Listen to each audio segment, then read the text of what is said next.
walk, 5 strikeouts, and only 68 pitches. Now in the 6th inning, that's when it kind of went sideways on him. That inning led off with a double. They had a home run after that.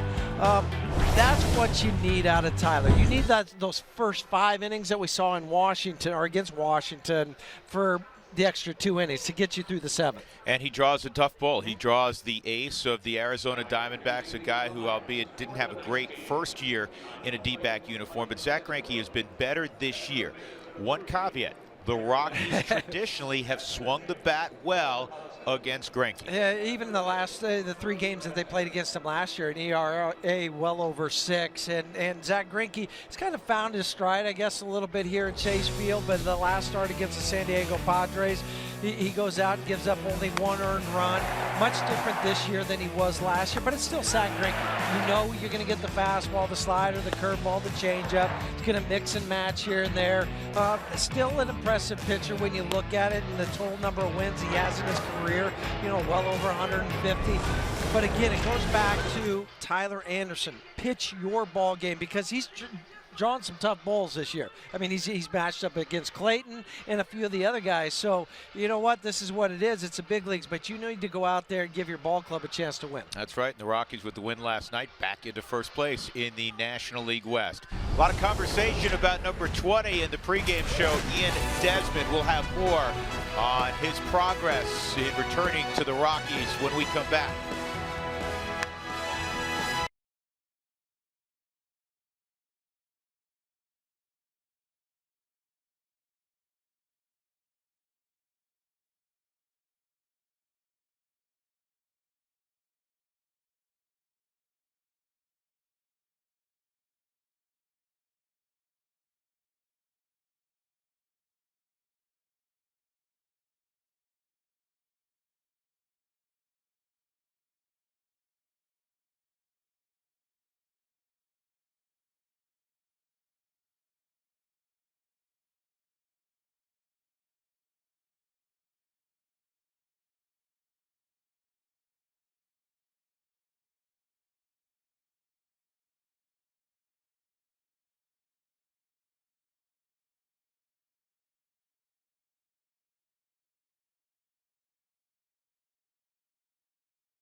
Field, it should be. It is beautiful out. Temperature, I know, reached about 80 degrees today. It's a perfect night for baseball in late April in the Valley of the Sun. Rockies and Diamondbacks all set to go, as is Ryan Spilborghs, who will tell you more about a guy who's very close to getting going. Yeah, this offseason, the Rockies shocked the baseball world by signing Ian Desmond to a 5-year deal. Arguably the most versatile player in baseball, but unfortunately for Ian, he suffered a broken wrist during spring training. Well, he's getting a lot closer. The last 2 days, he has been doing baseball activities, and today at Salt River Fields, he went 4 for 7 with 4 doubles. He played some first base, played some left field, and he is chomping at the bit to get ready for this season. I didn't really have one specific thing in mind. I just kind of wanted to get back out there and start playing again. Luckily, I was able to get a bunch of stuff in. I got jammed. I got one off the end. I ran a little bit. Just check all the tools a little bit. Most likely Ian's going to be activated pretty soon, and I think the Rockies are excited for it. I know Ian's excited for it. Most importantly, this team can always use an extra shot in the arm. It's a good problem to have when you have a lot of athletes just like us, right, Drew? Yeah, we're mathletes now. We have stats at our behest. There you go. I love it. Absolutely. It's good to see Ian Desmond. He was terrific today. He was terrific yesterday. The Rockies hope to be terrific against Zack Greinke this evening. It's Colorado. It's Arizona. Come on back to Chase Field with us.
Crowd shuffling their way in on a Saturday night in Arizona. This is matchup number 2 of the season between the Rockies and Diamondbacks. Colorado won yesterday 3-1.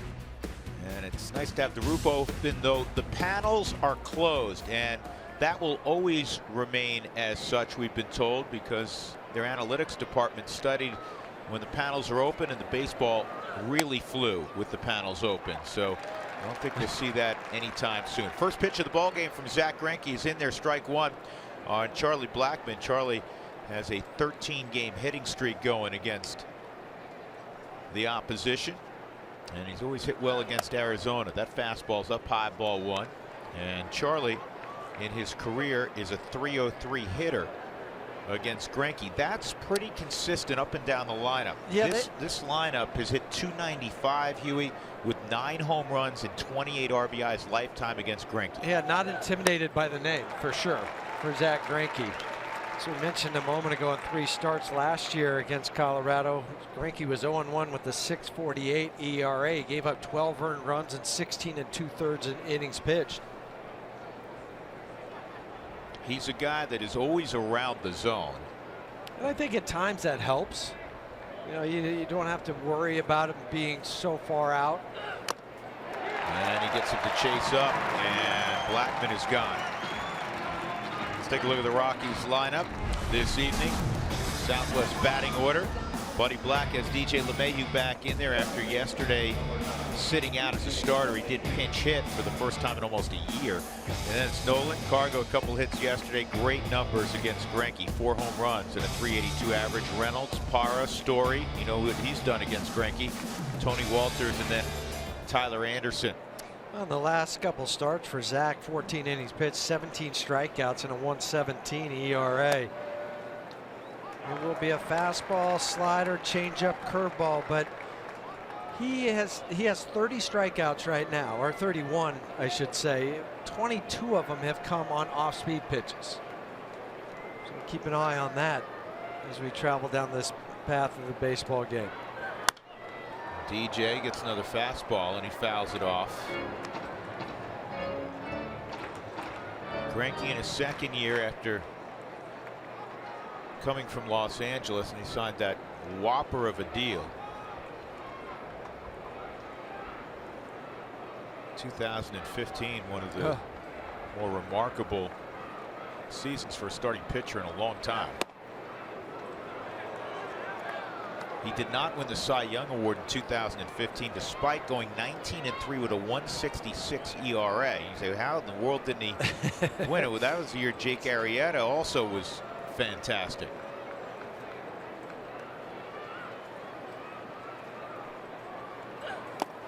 Slider misses, 2-2. Remember opening day last year, boy, did the Rockies get after Zach Greinke. Well, I remember after the game he was complaining about this and that. And you know, it's the mound of this ballpark and it flies and all of that. Last year his home ERA was 4.81. A little different pitching here versus Dodger Stadium. Oh, yes, it is. That's back up the middle, and Greinke, who's won several Gold Gloves in the past, takes a hit away from LeMahieu. This is a phenomenal athlete. And I'm not exaggerating. No. He is a terrific athlete. 3 All-Star games, but 3 NL Gold Glove Awards. That was 2014 through 2016. He's just in a good position to field the baseball afterwards. He doesn't fall off. It's kind of prototypical of what you used to see, where a guy would finish with both feet, almost like an infielder. Both feet, you know, right in a good fielding position. So here's Nolan, 7 for 31. No home runs, 3 RBIs against Greinke. And he works underneath this one. It's going to be an easy play for Brandon Drury. And a 1-2-3 start for Zach Greinke. When we return, Tyler Anderson will go to the mound here at Chase Field.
Arizona, and on the mound for the Rockies is Tyler Anderson. Here's the Southwest batting order tonight for Torey Lovullo, the first-year manager of the D-backs, took over for Chip Hale. Chris Owings batting .325, Paul Goldschmidt's at .321, Jake Lamb is in there in the cleanup role. Last night he sat it out. Yasmani Tomas, Brandon Drury, who's been scorching hot at home. Nick Ahmed, Jeff Mathis, who's struggling with the bat, and Zach Greinke. Two more numbers on Tyler Anderson. 4 start out on the road for Tyler, where he's 1-2 with a 6.75 ERA. Saw a lot of bright spots in that outing against Washington. Bud was alluding to this today. He wants to see a lot of fastball changeups because his cut fastball right now is getting hit at a 4.55 clip. Last year was just 2.67 the guys were hitting against his cutter. So he's ready, and A.J. Pollock steps in, and the first pitch is on the outside corner, well placed for strike one. That's what Tyler showed last couple downhill playing with the fastball. He really tweaked his mechanics, trying to be a little shorter on the stride, get out and finish out in front more. It'll give you the depth on the changeup. Stand a little taller, and he goes back with a changeup, and quickly it's 0-2. The Rockies, by virtue of their win last night, snapped a little mini 3-game slide. They also snapped a 5-game losing streak against Arizona.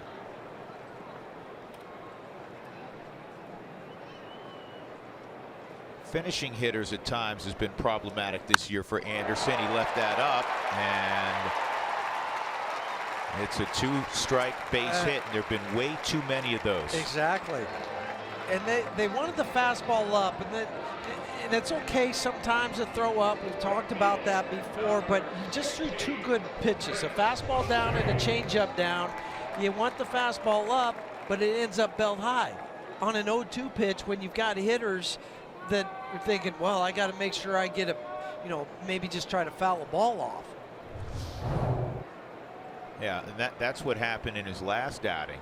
He was ahead 0-2. Was it on Adam Eaton? Or was it Trey Turner? Trey Turner. It was Trey Turner who hit the ball dead center field. Yeah.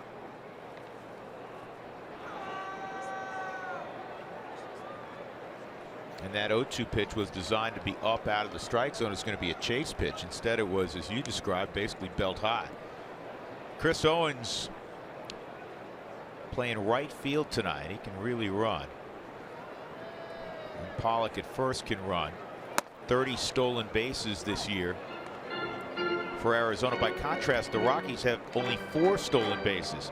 And Dave McKay, who's whispering in the ear of A.J. Pollock, is given a lot of credit for how successful and how aggressive with success Arizona's been in the stolen base department.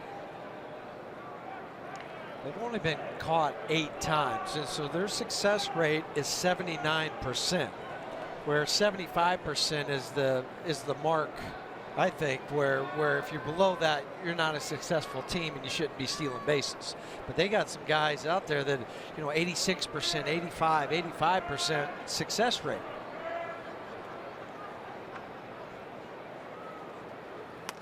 Dave McKay is one of those guys left over from Tony La Russa and his influence, and Tony is still with the club but not nearly as involved, say, day to day, or has the clout that he had under the previous regime when Dave Stewart was the GM. And this goes all the way back for Dave to the Oakland days. He was with Tony way back when. This is playable in left field for Parra. He makes the catch, and he's going to air out that great arm. Wow. He just feeling frisky. I guess. Looked like it came from the shortstop. That's a special arm. Arizona fans know all about that. Here's the Rockies defense. See DJ back in there at second tonight. Pat Valleca did a nice job there yesterday. Tony Walters also back behind the plate. 1 out, and the ever popular Paul Goldschmidt at the plate.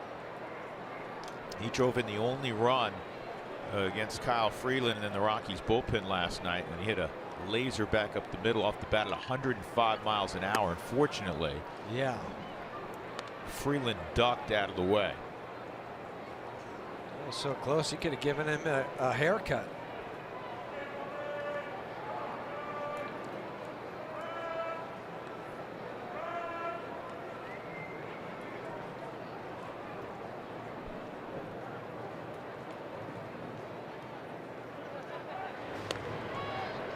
You want to talk about draft classes coming up in June? Amateur draft will take place. How about the 09 draft for Arizona? They got A.J. Pollock in the first round. They got Chris Owings with the 41st pick. Nolan, by the way, was 59th in that draft. Paul Goldschmidt out of Texas State was an 8th round pick. First three guys in their order tonight. A.J. Pollock, 316. He's been an all-star. Chris Owings is 25. He's hitting 325. He plays all over the diamond. 4 home runs, 19 driven in. Paul Goldschmidt, 4 years running now, an all-star, one of the elite players in the game.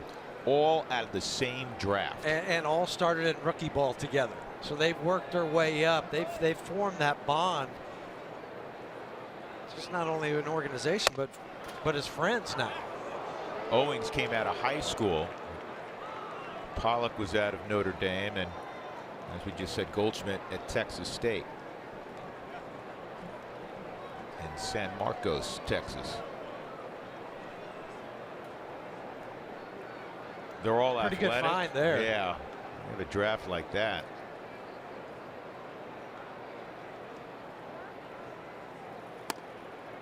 Trout was in that draft too. And 24 teams passed on him. Yeah. I'm trying to think of the guy that was taken right in front of him by the Angels too. He's with the I'll think of it in a minute, with the Cardinals now.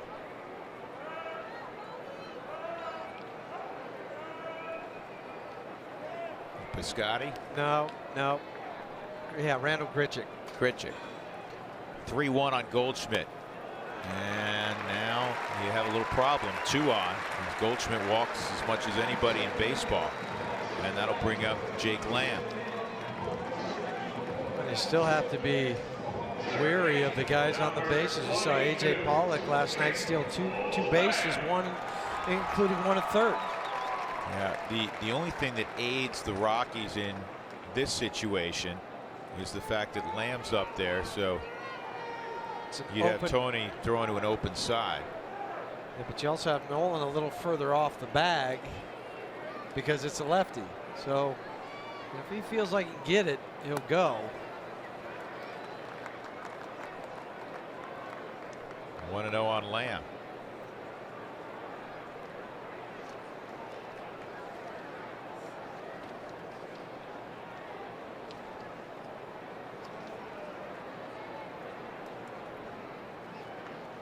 Lamb just 5 for 25 left on left this year, and he falls behind 2-0.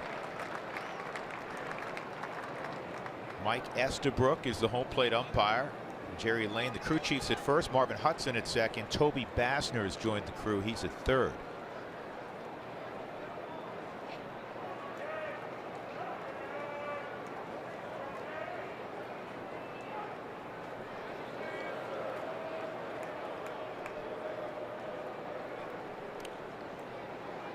You see Trevor right in the hip pocket of A.J. Pollock. Yeah, see if he can get a ground ball here, get out of it.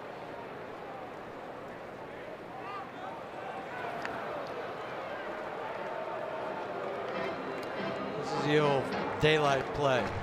Shortstop there, then he'll flash his glove. As soon as you see the daylight, that's when a pitcher's supposed to go. Flash the glove, but the timing was just off, then the throw on the second base side of the bag.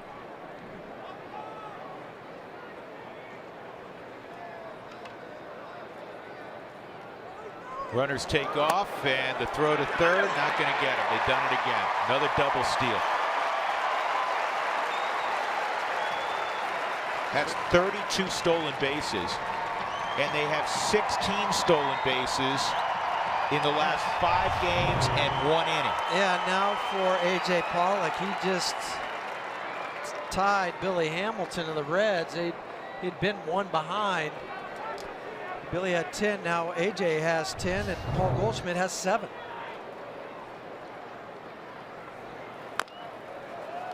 Paul Goldschmidt has stolen 25 straight bases without being caught.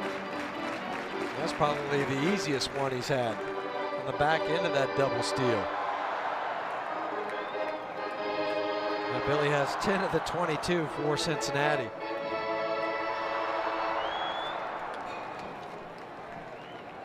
Not Tony's fault. Well, he could do. Jake Lamb has struck out 28 times. That's among the most in the National League. And right now, Anderson would love a punch out. 2-2. And he hit it. Or was that a foul ball? He's staying put. I guess it hit the bat. That's fortunate. Yeah. That is fortunate. Talk about loading the bases for Tomas. Take a peek on the Subaru Supermo. Was it off the end of the bat? Hit the knob. Tony pointed it out right away. And no argument from Lamb, no argument from Torey Lovullo. When the hitter picks up his bat, there shouldn't be much argument. He just said, I'm staying here. Got him. Big strikeout of Lamb. And now they're 2 outs. And you have to deal with Yasmani Tomas. Dandy slider from Tyler. Wow, that had some serious break on it.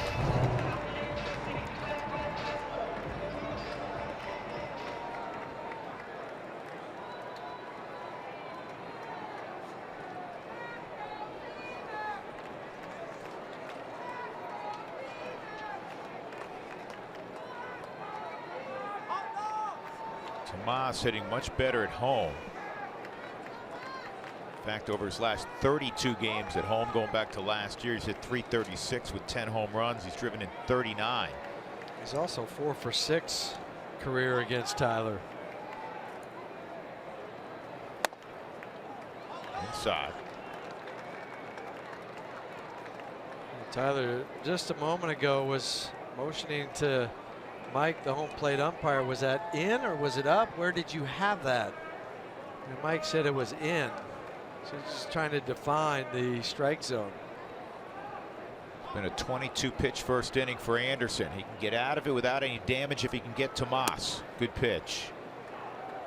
Change up on the outside corner on the Subaru strike zone. 1-1.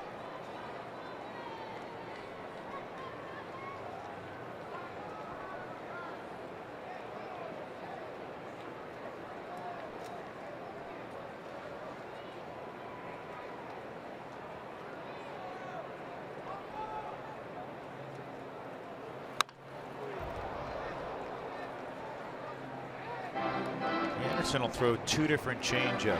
One a little harder than the other. Just depends on the grip pressure that he has. But on average, it's about 9 miles an hour slower than his fastball on average.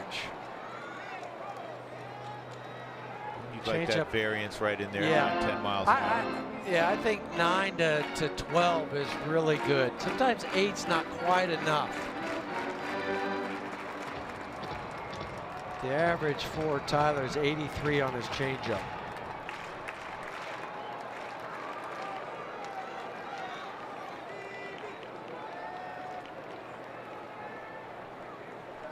One and 2 on Tomas.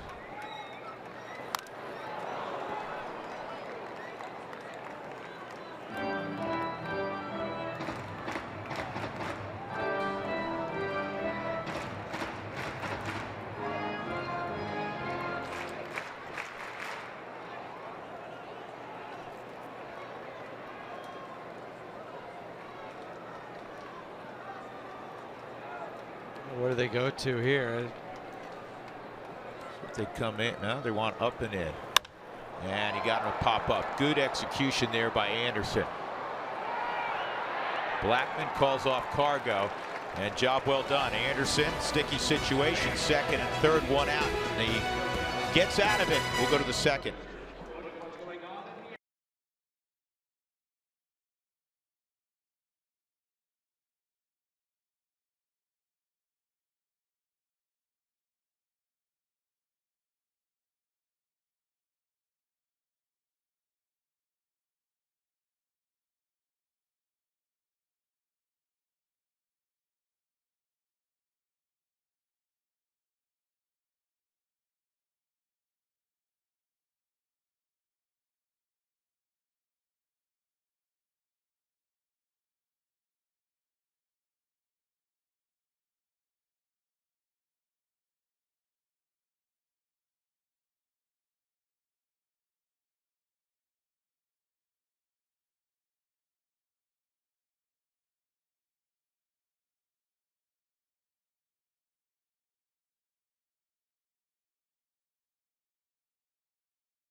Root Sports is brought to you by the 2017 Toyota Tundra in your hometown Toyota stores. And by Southwest Airlines. Yes to low fares with nothing to hide. That's transparency.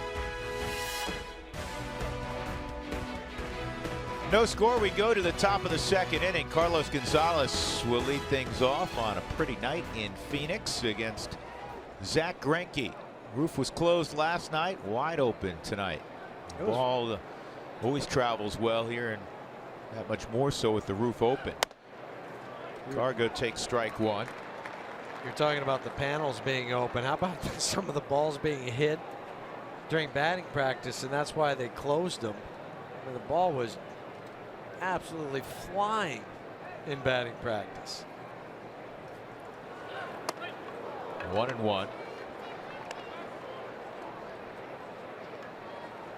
I thought Cargo was going to hit the Coors Light strike zone sign about 5 times today out in extreme right center field. Well, in dead center field, he went halfway up above the yellow line in center field. He's trying to get that to translate to the games once they begin. Cargo last night, an RBI single and a double. There's of course light strike zone. You hit that. Well, most guys need a driver to hit that.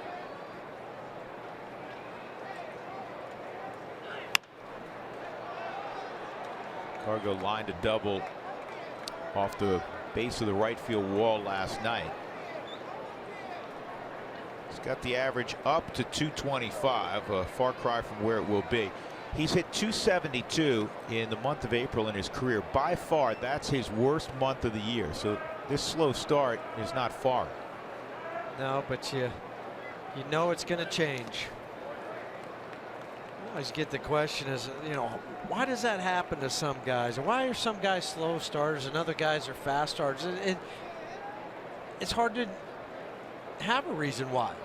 I mean, some guys just, it happens. Everybody does the same thing during spring training. They work out the same way. They do the same things. And then you just get off. I think if you get off to a slow start, you start to press a little bit. Cargo was on time there. 2-2. Because you know your average isn't where you want it to be. Ooh, they're pitching him on the Subaru strike zone, trying to negate the strength and getting the arms extended for Cargo.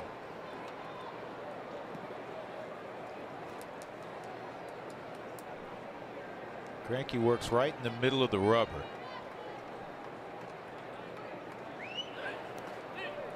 Good take. Yeah. 3-2. And even his stride is directional right towards home plate.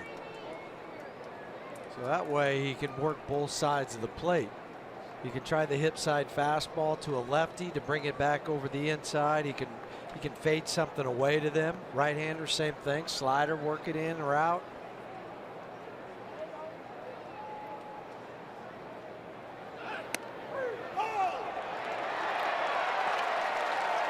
Jumping mad, Carlos Gonzalez, and you can see that last pitch was low. You don't need to give pitchers like Zach Greinke any help. This ball is down below the knees. That's not a strike. Yep. And then watch Mathis bring it up. Catch it, bring it up. No wonder he's hopping mad.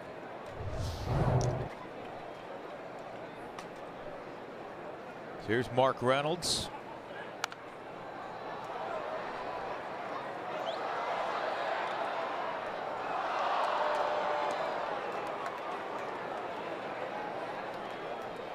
Reynolds last night 0 for 3 and a walk.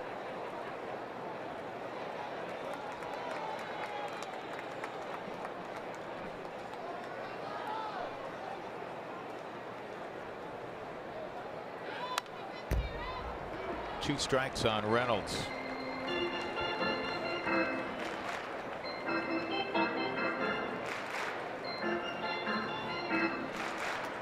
Mark debuted in 2007 with Arizona. Hit 121 home runs in a Diamondback uniform, including his career high of 44 back in 2009. That's a bunch of home runs. It's a lot of trotting around the bases. And high fives.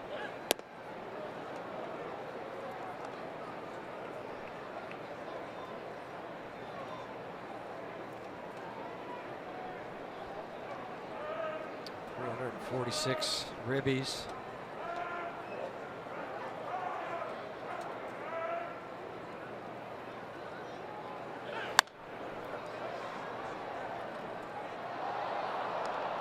It was announced today that Shelby Miller will undergo Tommy John surgery. Yeah, his spot is due in the rotation on Tuesday, so they're going to have to fill that. But hearing a lot, it might be Archie Bradley.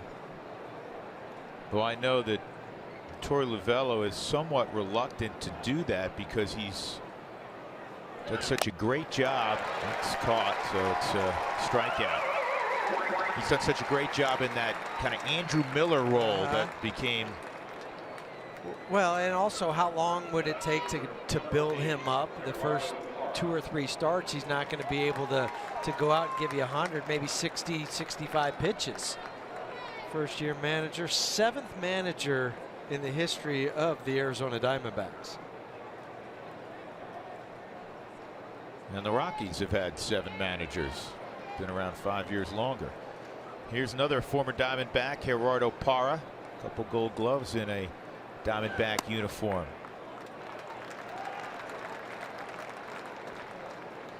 Buck Showalter. Some people forgot Buck was the original manager of Arizona. Then Bob Brenly, Al Padrique, Bob Melvin, A.J. Hinch, Kirk Gibson, Chip Hale. Of course, BB's next door on the broadcast side. Kirk Gibson's doing some broadcasting in Detroit. And 3 of the guys are still managing in the big leagues.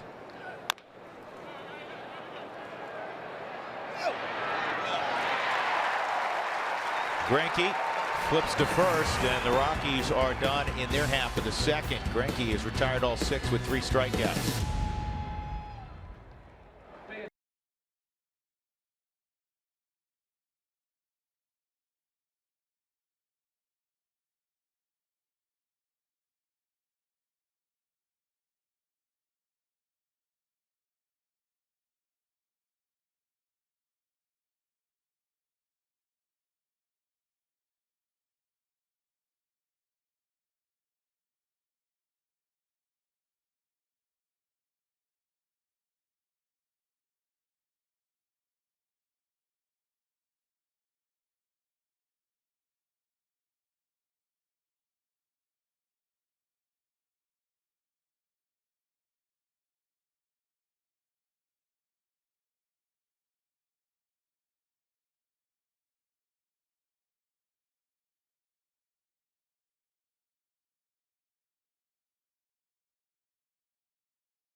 Challenge question of the night. A reminder to go to @RootSports_RM to cast your vote, and we'll show you the results during our post-game shows. Good question. This, by the way, is a photo of Coors Field a few hours ago.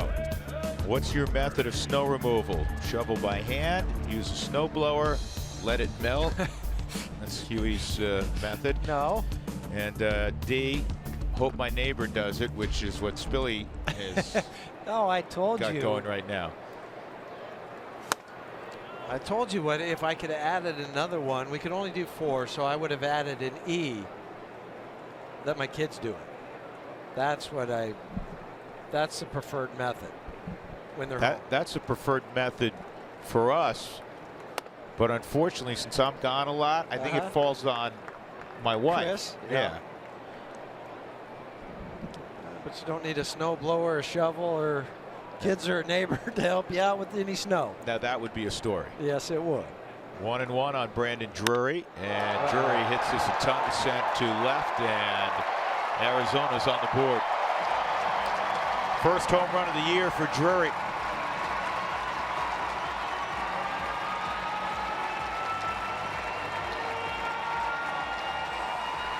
It's the 5th home run that Tyler's given up to a right-hander, 7th overall in 26 and a third inning.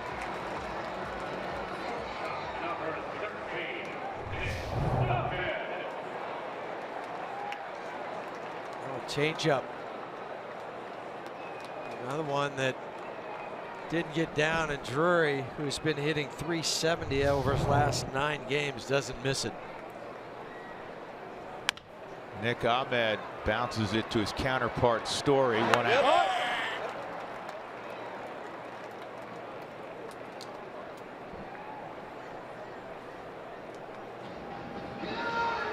The way Trevor came and circled that baseball. Charge and circle, and they make the throw on the run. I've told this story, I think, in the past. I know I told it on radio.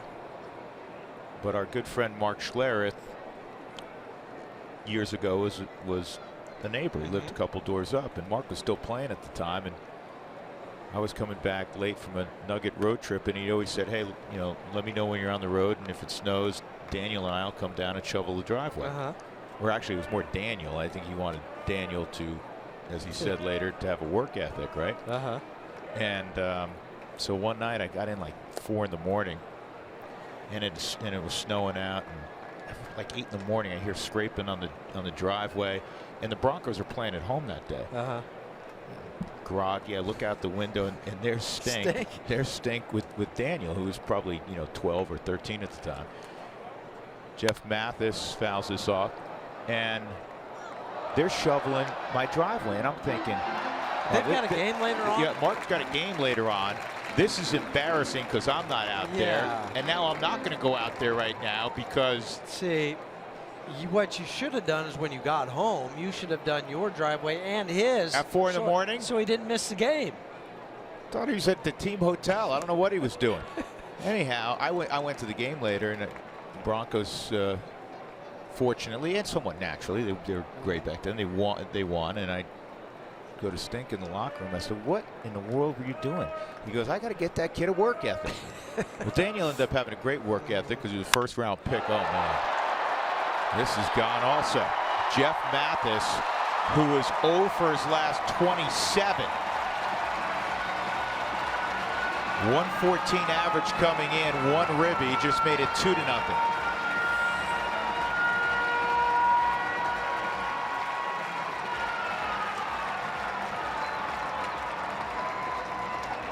He had 3 hits on opening day, did Jeff Mathis, and now the rest of the month he just has 4 more, 7 total, or 6 total, excuse me.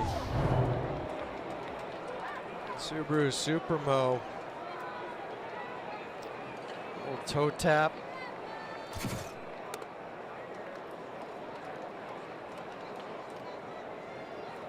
Tyler, that's 19 extra base hits allowed on the season, 2 more than Matt Moore, who has 17 for the Giants. And he's fallen behind 2-0.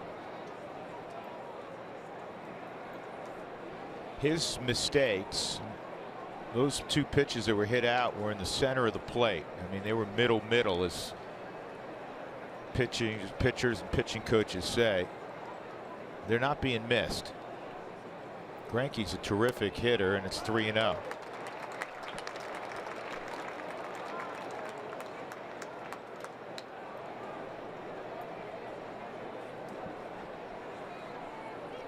He won a Silver Slugger in 2013, so he can hit. And that's high, and he just walked the pitcher on 4 deliveries. This is been a rough start for Tyler Anderson. He dealt with traffic in the first inning, 2 home runs, and now he walks Greinke. So Steve Foster will go out. Fans, join in on the conversation. Send us your thoughts, photos, and questions. Use Twitter or Instagram. Include the hashtag ToyotaTalk.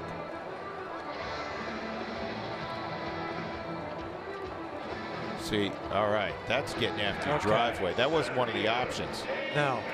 But that's the way I would like to do it. If I had that option, I'd take the forerunner out there. But to finish that story, yeah. Sting said there needs to be a letter E, because Mark watches every night. Huge Rockies fan. And he said there needed to be a letter E. Call the Schlereth. So, Mark, listen, after the ball game, if you don't mind running over, hey, it'd be much appreciated. I saw Stink the other day down at the ballpark. Yeah, absolutely. He and Lisa were there. Lisa. A.J. Pollock.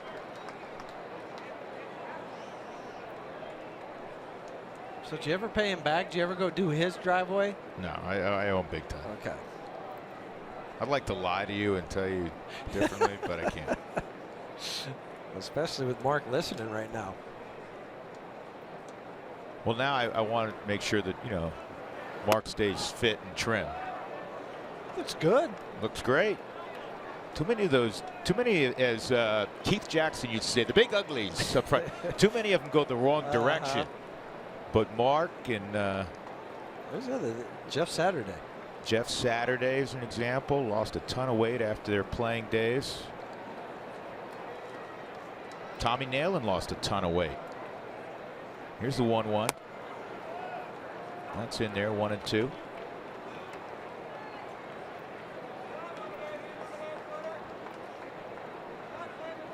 And that's where he needs to work on the Subaru strike zone. Down by the knees. Even with the changeup, make it appear that it's going to be a strike, and then drop it out of the zone. He just has to keep executing, because right now, Tyler's a fierce competitor, and you're upset, you're frustrated, you haven't had that kind of performance that we were accustomed to seeing last year. He has to remember, he's given up 2 solo home runs. Right. He's okay. It's not, there weren't 2 3-run home runs and this crooked number up there. Yeah, don't turn it into a 4 or 5-run inning. That's what you have to stay away from. And the hard thing for anybody when that happens is to think, I've got to throw it harder and make it move more instead of backing off. The numbers you were talking about, his first 5 starts last year for Tyler, 29 2/3. He had an ERA of 3.03. His WHIP was 121, batting average against a 268. Coming into today, his ERA is 7.11, WHIP 150, and batting average just shy of 300. This should be 2, even with Pollock running, and it will be. Hey, attaboy. Yeah. Nice execution there, Tyler. 2 solo home runs in the inning for Arizona. Brandon Drury, his first. Jeff Mathis, his first.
Third, and leading off is Trevor Story, who hit his 6th home run here at Chase Field last night.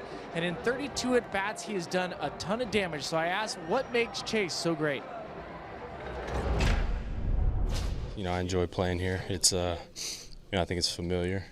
This is where I made my debut, so a lot of good memories for sure. But yeah, I like the backdrop. The big hitter's eye. I feel like you can see it pretty good here. When you look at the OPS for Trevor Story at Chase Field, it's over 1,200, and I second what Trevor's talking about.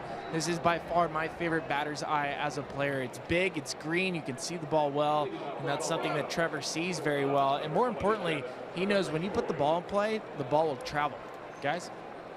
Well, it's traveled far for Trevor when he squares one up, particularly against Zack Greinke.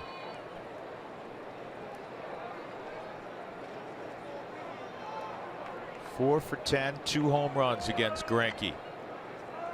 6 RBIs. The last 7 games at this ballpark has been so much fun to watch. Trevor, 9 hits, 6 of them been home runs. Been home runs to everywhere too. Right field, left field. Like you say, that big batter's eye helps so much. Higher elevation here. That's why they're going to put in a humidor at Chase Field. Again, I don't understand how you can. It's fine if you add it. It's approved by Major League Baseball, but you'd think it would have to happen in the off season, that you can't in midstream have one. 2 strikes on Story. Trevor with 5 home runs. He has just 6 singles this year. As many home runs as singles.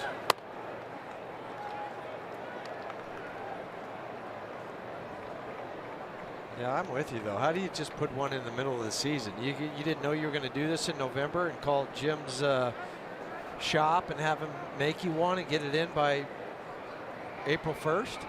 Jim's humidor shop. Right. 2 and 2. You're a major league team. You put a rush order on it.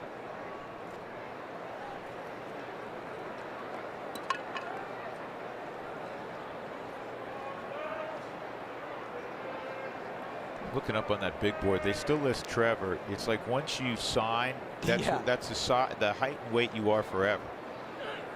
Because they lift Trevor at 6'1", 180, and Trevor's about 6'2 and a half, 215. He hasn't seen 180 in a long time. He was back in Texas, in Irving, Texas, playing some baseball. Playing high school baseball.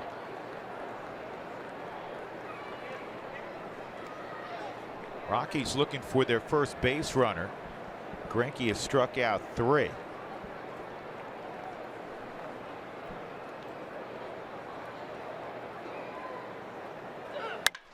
This ball is hit a ton to center field. Did he clip all of it?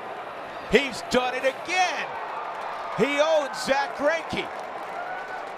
3 home runs and 11 career ABs against Greinke, and it's 2-1. It's funny. It is funny. And I can't wait to see the distance on this one, because last night he hit a baseball for his own 428 feet, exit velocity of 103 miles an hour, the launch angle 29 degrees, all the particulars. I think this one's going to go even further, higher, longer, and faster.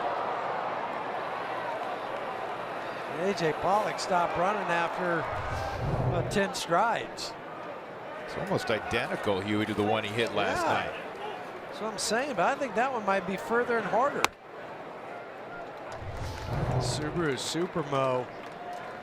He laid off 2 breaking pitches, and then he gets a fastball, and he doesn't miss that one. Wow.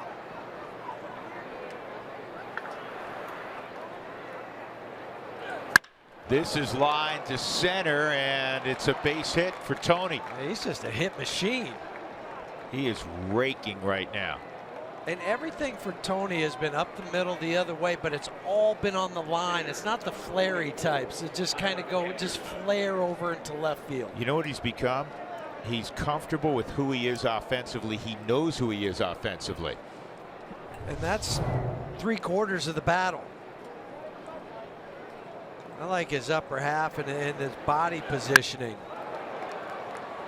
You know, he's not diving so much in there, but his posture is really good. Anderson will be asked to get a bunt down. He takes high, ball 1. Tyler, one sacrifice bunt on the season.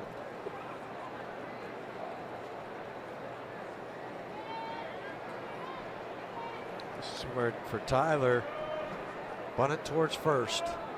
Set the angle. He did. There you go. Well done. Perfect execution.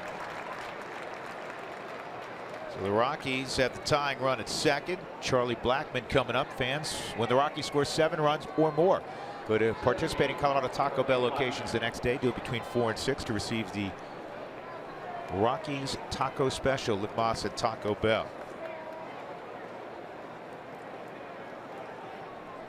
Blackmon struck out on a high fastball, leading off the ball game. Charlie with a base hit to drive in a run late in yesterday's affair, which extended his hitting streak to 13 games. Give the Rockies that 2-run lead, which you love at least that late. The bullpen was fantastic after 6 terrific innings from Kyle Freeland.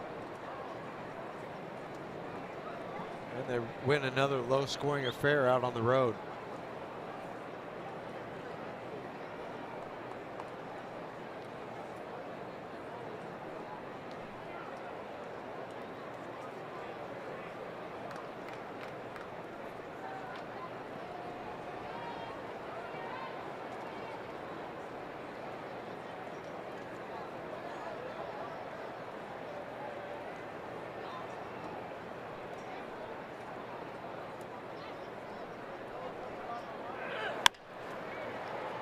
Charlie pops this one up left side.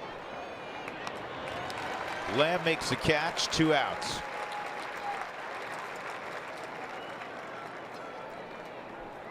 That'll bring up LeMahieu, who has one of the 3 hardest hit balls now against Zach Greinke.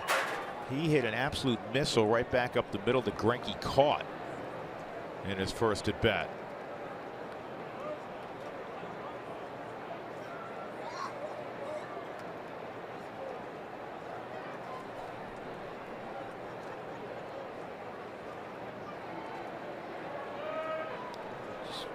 Looking at the outfielders for Arizona, they're pretty deep. The other thing that surprises me, Arizona doesn't shift at all. I mean, they basically play it straight up against every hitter. And DJ, with his ability to go to right field, there's a lot of holes there. And Well, Goldschmidt's 35 feet off the bag. To your point, Drew, look at Brandon Drury. Normally, with DJ, you would have the shortstop holding the runner on it. Drury would be over in a normal position. Yeah. See if DJ can take advantage. 1 ball, 1 strike.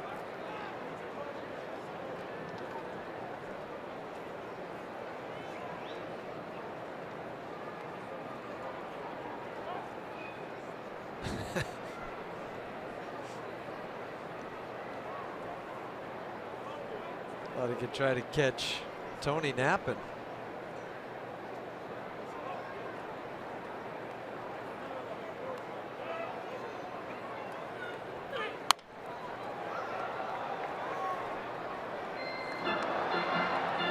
One and 2.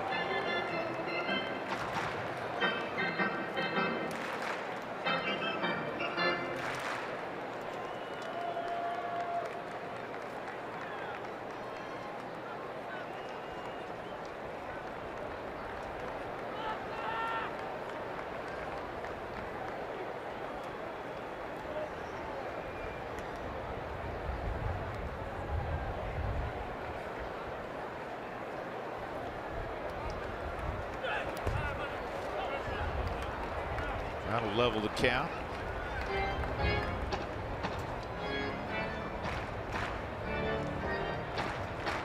Discussion right now with the 2-2 count. And now the infielders coming in. Maybe they're going to change signs. Think about Greinke. How many guys can say they've won an ERA title in both leagues? Greinke in 09 when he was the Cy Young winner with the Royals, and then 2 years ago when he had the 1.66 ERA, which was the best in a bunch of years since Greg Maddux went a little bit below that. Well, and that ERA title in the American League at 2.16. Facing a DH every day. This is bounced to short. Rockies get a run back. Guess who? Story time in Arizona, 2-1 as we go to the bottom of the third.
Brandon Drury and Jeff Mathis last inning against Tyler Anderson, and Trevor Story got Zach Greinke for the third time in 11 career at-bats against him. So 2-1, and it's Chris Owings, Paul Goldschmidt, and Jake Lamb. 2, 3, and 4 in the Arizona lineup in the third with Jeff Houston and Ryan Spilborghs. I'm Drew Goodman.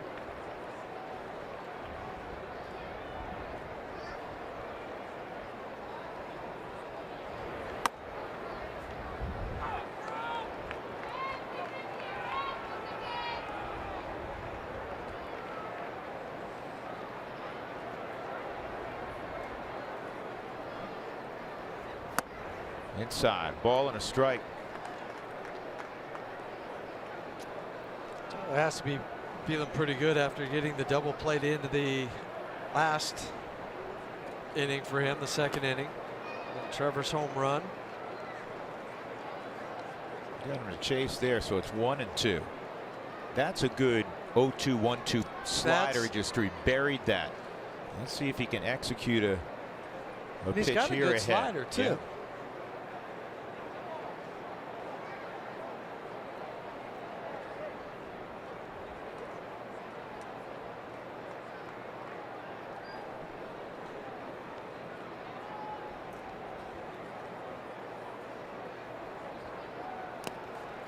Two and two.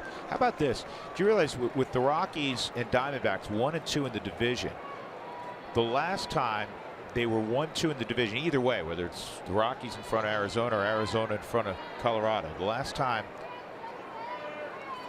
this occurred was in 2013. It's been 4 seasons. The division has been dominated by the Dodgers and the Giants, as we all know. Maybe a changing of the guard in 2017. Buddy Black on the left and Torey Luvello on the right. Now they know each other very well. This is going to be a base hit.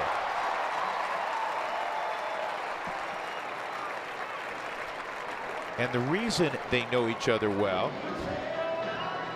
is that when Torey was playing, at one point he was at Buffalo in the International League back in 1998. And the pitching coach was none other than Buddy Black. Yeah, so Buddy coached Torey Lovullo. Torey played for 7 or 8 different organizations and teams. Utility guy in the big leagues. I'm going to stall just for a minute, maybe to look at this play at first base. Mark Reynolds kind of gave a shrug, saying, I don't know, it's close.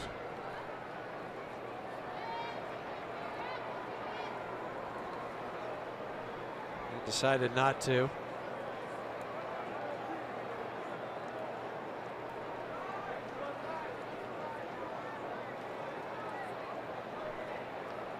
Goldschmidt walked his first time.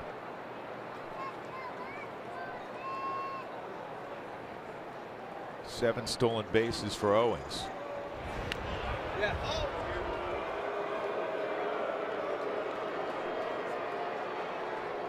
It's only been caught one time.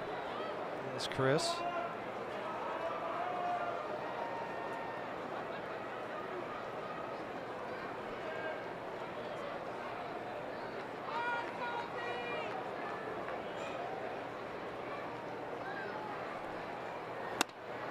And that cuts inside, 1-0. Well,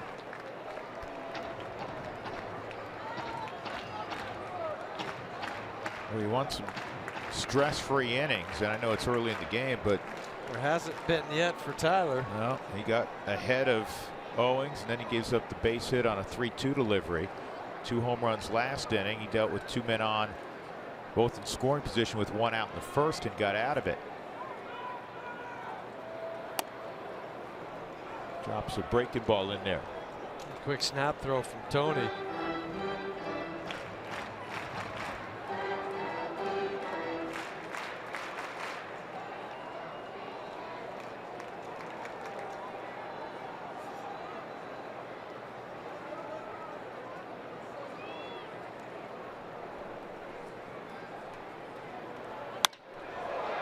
Center field off the end of the bat a little bit, and Blackman makes the catch. Oh, you don't want to miss the action when the world champion Chicago Cubs make their only appearance at Coors Field May 8th through the 10th. You can purchase your tickets online at Rockies.com. So Monday, Tuesday, Wednesday.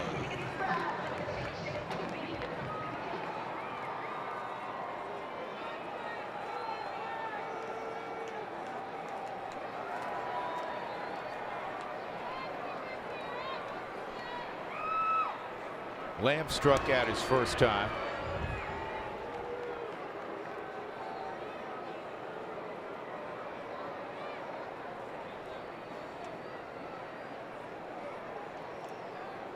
He struck out on a slider.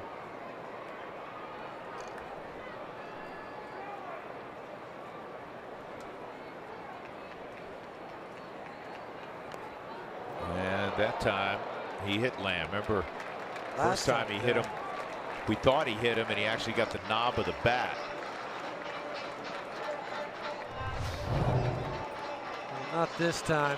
Change up, which is okay. I don't mind the change up left on left. Too many times pitchers are afraid to throw, lefties are afraid to throw it down into the hitting zone. That one just got the knee of Jake. Now you have Yasmani Tomas again. And you're hoping to get a ground ball. But you also again have to be concerned of the base stealing aspect. Chris Owings at second. This is why Tony's looking in the dugout. He's given the, say, where are we going to go? Just looking at it with Chris and Jake, I think they would throw behind, throw to second base if he takes off. It would seem to make more sense. Guys off second typically get a better jump against a lefty. You have Tomas, big man in the right-hand batter's box. And I like where Mark Reynolds is playing. Why don't you describe Well, that here? I'm glad you pointed that out, because if he gets too far away from first, then Jake Lamb can get that far off. And so he can just basically walk into second base. But you can fake him here. You can be in his ear saying back and whisper and kind of throw dirt and do all those different things so he doesn't do that. This ball lined toward left center field, and it's going to roll all the way to the wall. It's going to score 2.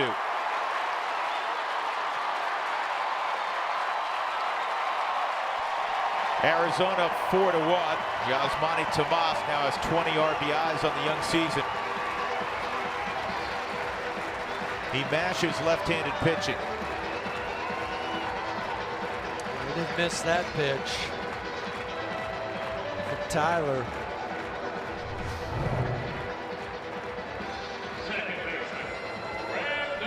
Another cut fastball that didn't get in on the hands and was elevated too much.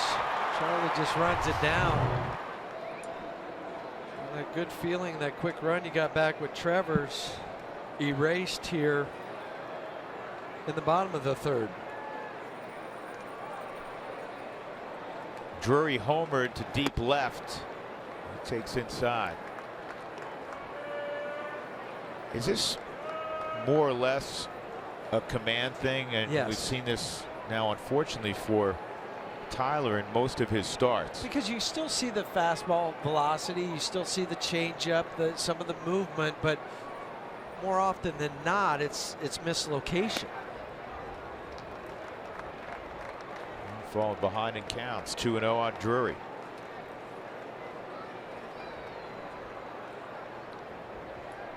We've already had 8 guys reach base with just 1 out in the third.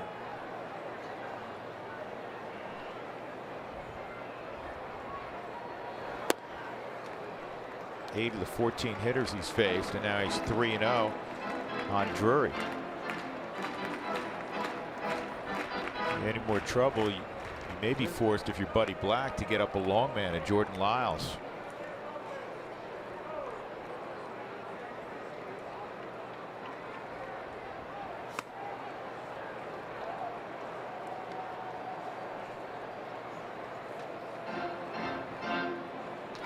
Think about the Rockies rotation right now. You have 2 kids, Senzatella and Freeland, who have sub-3 ERAs. And have 6 wins between them. That's right.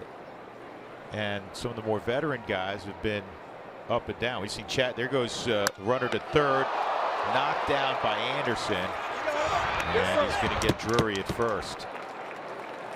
Tomas, Yasmani Tomas, able to evidently read a move, and he was taking off for third. That's not a guy you normally think of as stealing a base. Well, he doesn't have one all year long.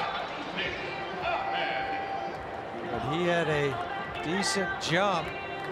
Tyler is able to knock it down. If he catches it, it's obviously a double play, but just out of self-preservation, he was able to get a glove on it.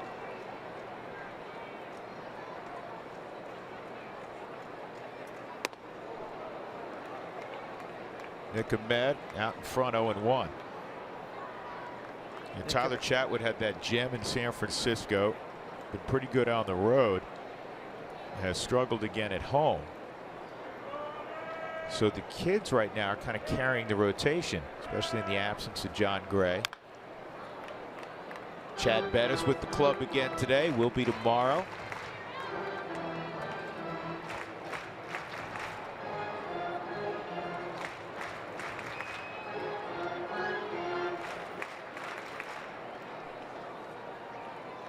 There's Chad. Just as great to see him today as it was yesterday. Ball and 2 strikes.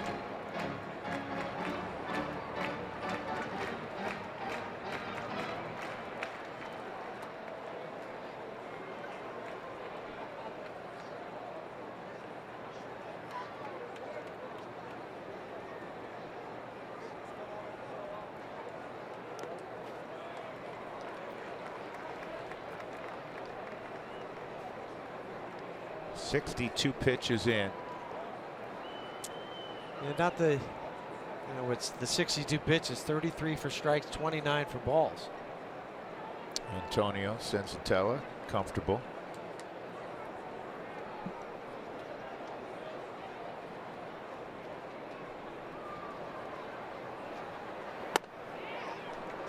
Antonio will pitch Wednesday in San Diego.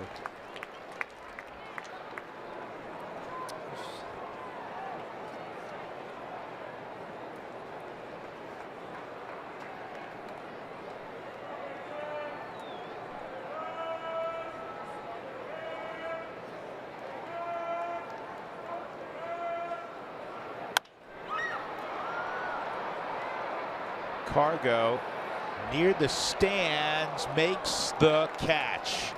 That's well done and well needed. 2 more runs for Arizona on a 2-run double by Yasmani Tomas.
That Adam Eaton may have torn his ACL in that play at first base yesterday. That would be an enormous blow to Washington. I thought it was more of his ankle the way he went in. Just seeing the replay. The whole thing looked ugly. Initially they called it a sprained knee, but now reports are he may have blown out the ACL. Yeah, what a shame. Arenado, Cargo, Mark Reynolds against Zach Greinke. Rockies got a home run from Trevor Story against Greinke last inning for their lone run, down 4-1 as they bat in the 4th. Whole lot of baseball left. Sure. Wind starting to swirl. See the flags moving. They kind of have them tied down on the bottom side of both flags. Another reason why they don't keep the panels open. But it is much better when the roof is open, not as sterile. No, it's, I agree, much better environment. 1-2.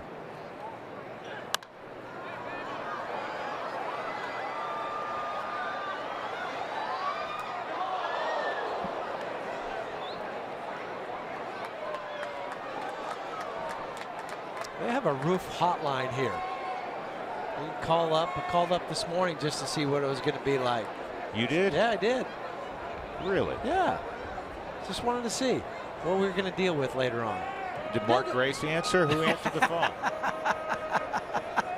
No, they just had a regular recording of somebody. This ball's hammered to center field. Pollock is going to have to play it off the wall, and he gets some help from Yasmani Tomas. It's a leadoff double for Nolan Arenado, who's among the league leaders in that department. That's number 9 for Nolan. Well, Nolan had been hitting .348 coming into the game in his last 12 games. Now he's 17 for 48. Slider was really working today during batting practice on making sure that the head was staying in there. And it did on that swing. Well, congratulations, Nolan, for 150 in your career. Every game there seems to be a new milestone for Arenado. Cargo struck out on a 3-2 pitch that was below his knees, but called a strike. He had a good at bat against Greinke. Really should have earned a walk.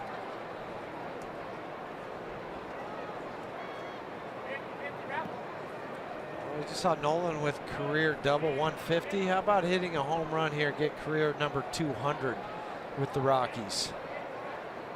That'd be a nice milestone as well. 2-0. Cargo came in hitting .382 with 4 career home runs against Greinke. I think guys who are aggressive, Cargo typically is going to have good numbers against. Because they're going to challenge you. They're going to be within the strike zone. They're going to. Madison Bumgarner is an example of that. He has great numbers against Bumgarner.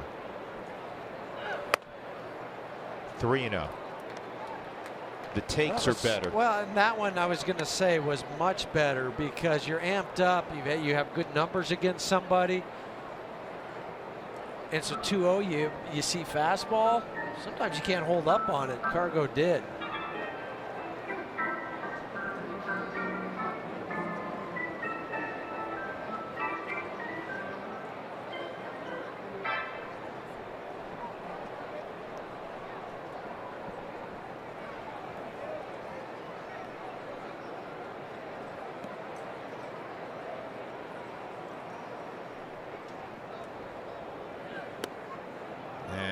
That's a walk. So Cargo goes to first, and now the tying run comes up in Mark Reynolds. Greinke was nobody out. Greinke was begging for that strike because that's the pitch and location that he struck Cargo out in his first at bat. So it goes down. Mathis pulls it back up, but watch Greinke. In fact, the first pitch on the Subaru strike zone, the one that was called strike 3 was lower than that one. Right. But that's why Greinke went down like, really?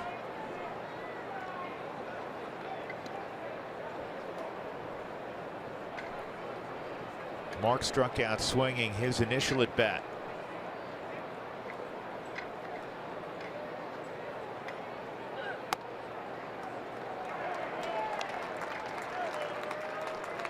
Mark's been clutch as ever this season. Trying to rewrite the script a little bit, change the narrative here in the 4th inning with Colorado trailing 4-1. 2 on, nobody out. And that was a borderline pitch called a strike. In fact, 2 borderline pitches called strikes. And that second one on the Subaru strike zone just made the outside corner, but if that first one's not called a strike, then you're sitting 1-1.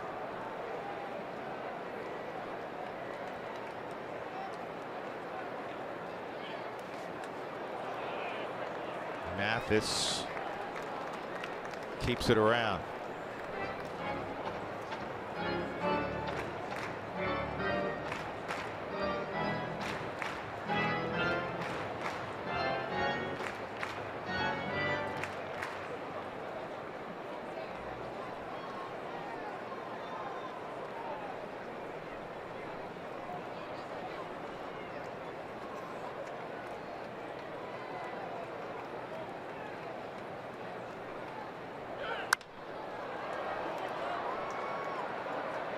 Right center field, and tagging up's Nolan. Chris Owings' throw will go to second. And you can see how Owings delivered that baseball. He's a Like terrific athlete, but he threw it like an infielder. Real short arm. There wasn't a long crow hop. He ran 3 steps and got rid of it. You know, outfielders like to work behind it, crow hop, get a long throw, but watch Owings. Catches it. Now real short. Just get it back in. That allows Nolan to tag up, go to third. I think it was deep enough anyway that he would have got over there, but just the difference between an outfielder throwing and an infielder.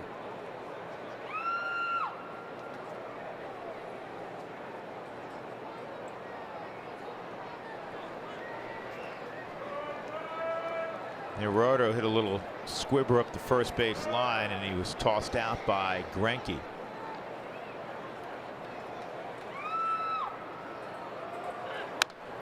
Good swing.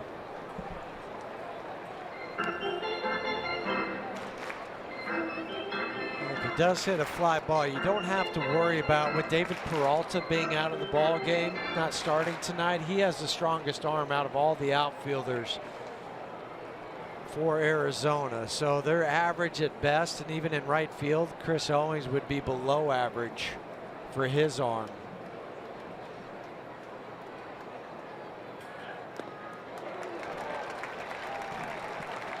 Two strikes on Gerardo.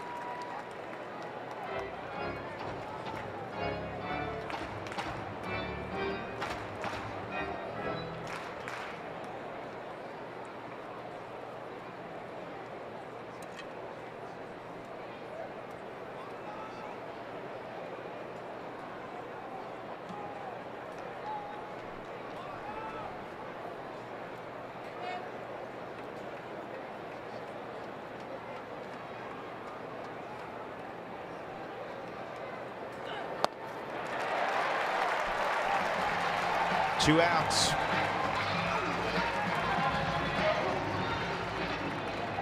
That'll bring up Trevor Story. So Trevor now has 10 hits at Chase Field in his young career. 7 of the hits have left the building. And here are the 3 home runs he has against Zach Greinke. Those 2 from opening day last year.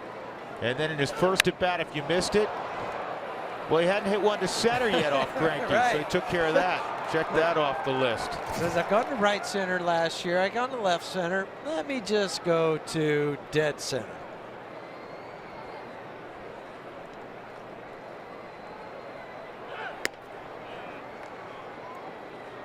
He's going to have a long and terrific career, and one day someone like you or me will ask him, hey, which guy did you really own in your career? I mean, you played forever. Obviously, you put up big numbers. Who'd you own? He's going to say Zach Greinke.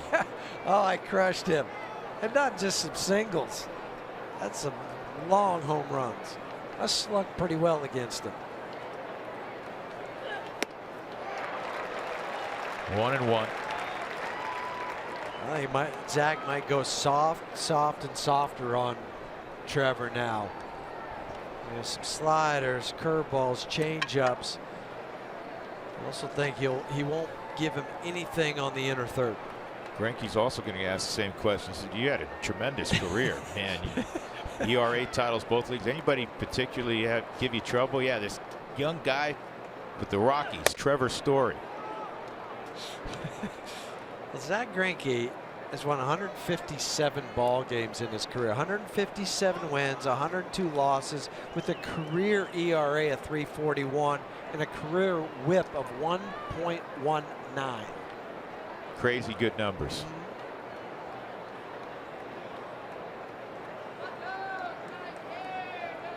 Nolan at third, Cargo at first. Nolan had a double, Cargo walked.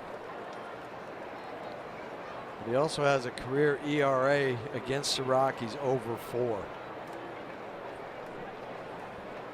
Last year, it was 6.5 in 3 starts. 3-1.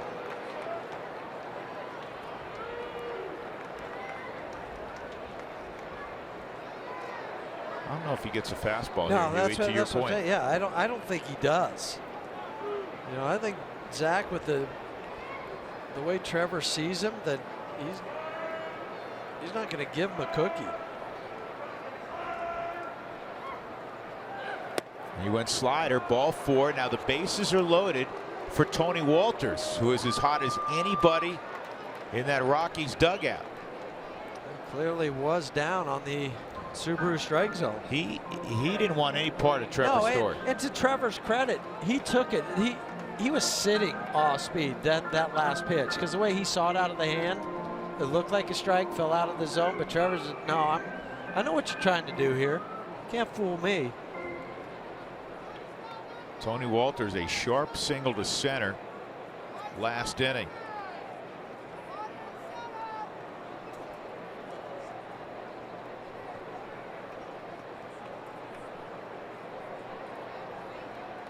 He was one of the bright spots in that series against Washington. He was throwing out multiple hits every night.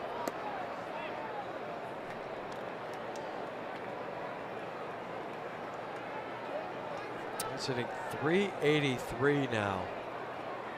500 the last week. That'll work.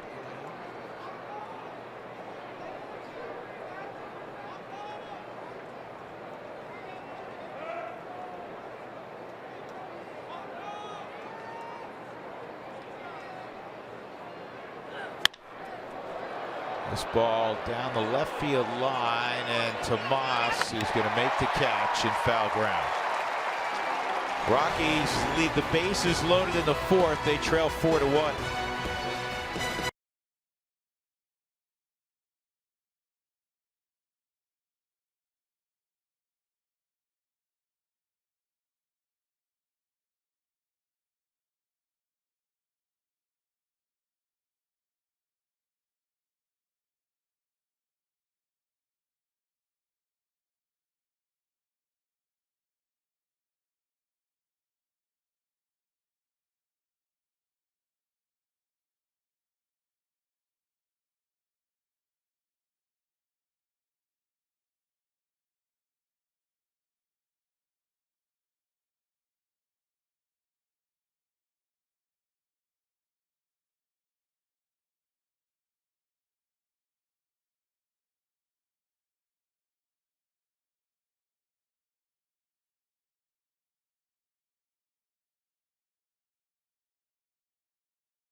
Sports is brought to you by Subaru. Love, it's what makes a Subaru a Subaru.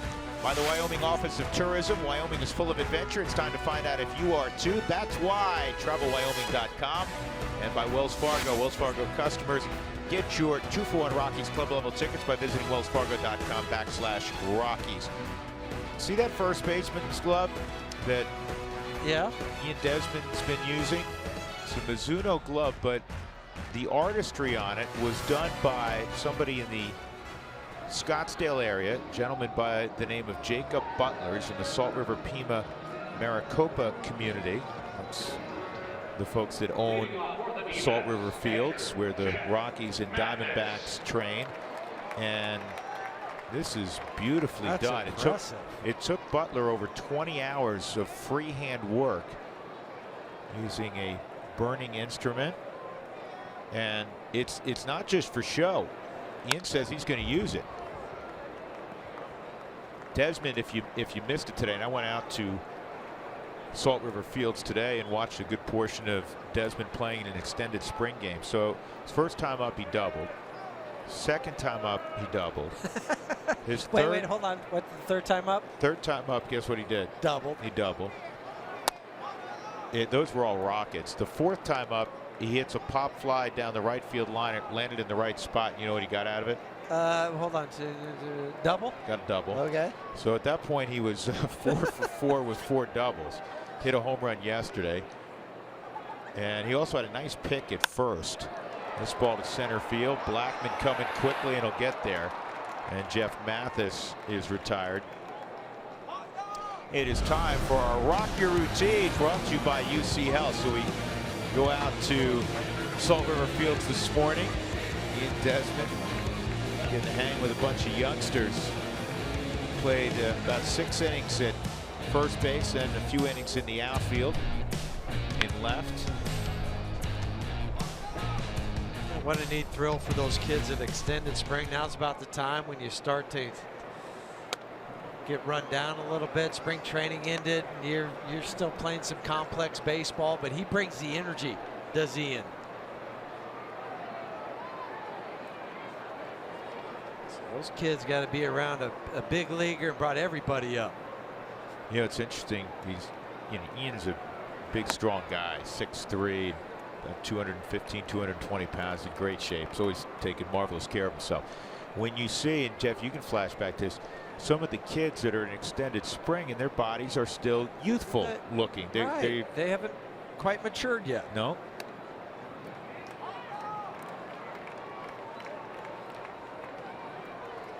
Two balls and a strike on Zach Greinke. But it also helps them understand, working and watching him play and take swings, what it takes to get there, how much stronger they have to get, how they have to work.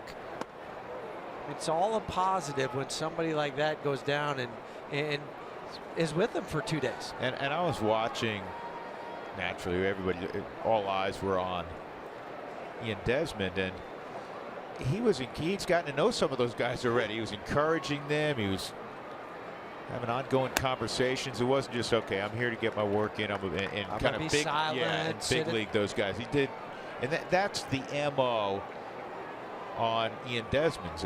It's one of the reasons that not only was he coveted by the Rockies for his ability, but also what he brings off the field, how he conducts himself. Yeah, that's just not his personality. No. Buddy every day when he's asked by various members of the media when Desmond's coming back, he chuckles. He gets real close, guys. Real close. Real close. Closer than you may think was his response today. That's as close as we can tell you as an answer of when he's going to play. Greinke hits this ball pretty well to right center field. Cargo is going to make the catch. Yeah. To the delight of that fan who got to witness it up close. I got this. Don't worry about it. That was kind of Willie Mays-esque. His back was completely to home plate. Cargo initially moved to his right. He says, wow, this has hit a lot better than I thought. And whatever wind is up there, it keeps carrying this ball. And when you're trying to catch a ball over your shoulder on the Subaru Supermo, a lot of times you won't stick your glove out far enough, because it appears like it's going to be closer to your body. But he did the right thing and just waited till the last moment to stick the glove out. Spilly, and when your feet hit the warning track, I'm assuming that's like danger, Will Robinson, danger, Will Robinson. Yeah, it's something like that, but when you're trying to catch a ball for your teammate and for Tyler Anderson, you'll do anything for that guy, especially if the ball's up in the air. You feel like if there's some air under it, at least you have an opportunity to slow your feet down. If it's a line drive and you start running into the warning track, you know you're going to crash into that wall. But just how easy he made that play look, and it's not an easy play. It's not, and if you look straight up, which most of us can, I don't know if we can get the cameras to look up, but that's a high sky. There's no clouds. It's still kind of twilight, so the ball can get lost in that. Pollock rolls over to Nolan. That's by far the best inning for Tyler Anderson. 1, 2, 3 for the first time tonight. So we move on to the 5th. The Rockies trying to figure out Zach Greinke. They're down by 3.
wind is starting to pick up, and Charlie Blackmon is hitting second. Why is that important? Because guess what?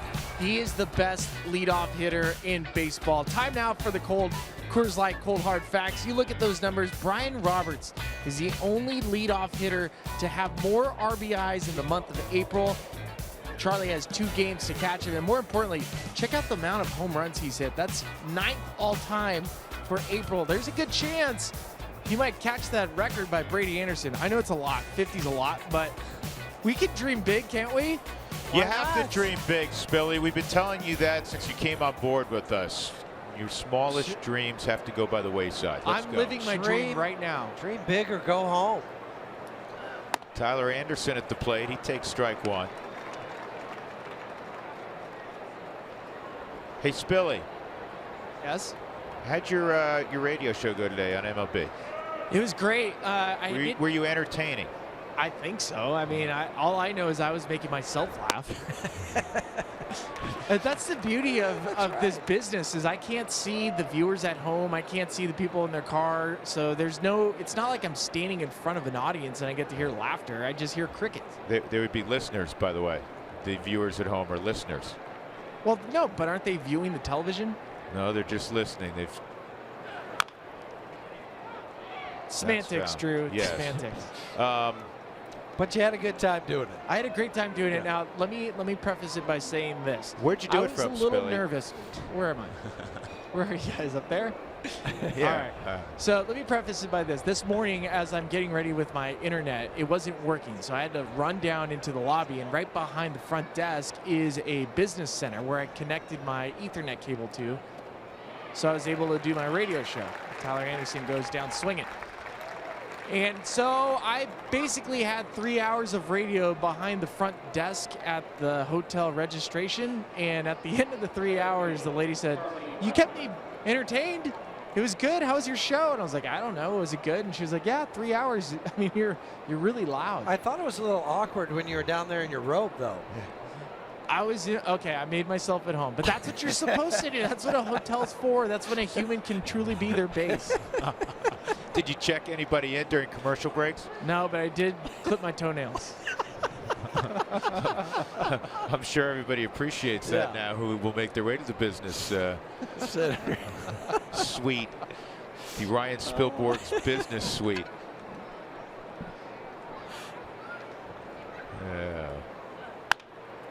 Charlie hits a flare that's going to drop, and he's got a 14-game hitting streak. And with 1 out, he's aboard in the 5th. And that ties his career high. Well, Justin Turner was the leader with the 14-gamer. He just flares one to left field. Change up off the end of the bat. As soon as it leaves the bat, you're running down the line saying, "Sit, sit." And it did in front of Tomas. The career high that he tied came last year for Charlie.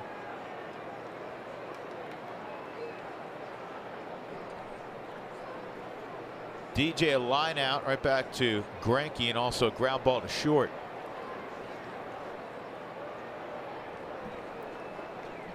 Rockies are a very impressive 8-3 out on the road.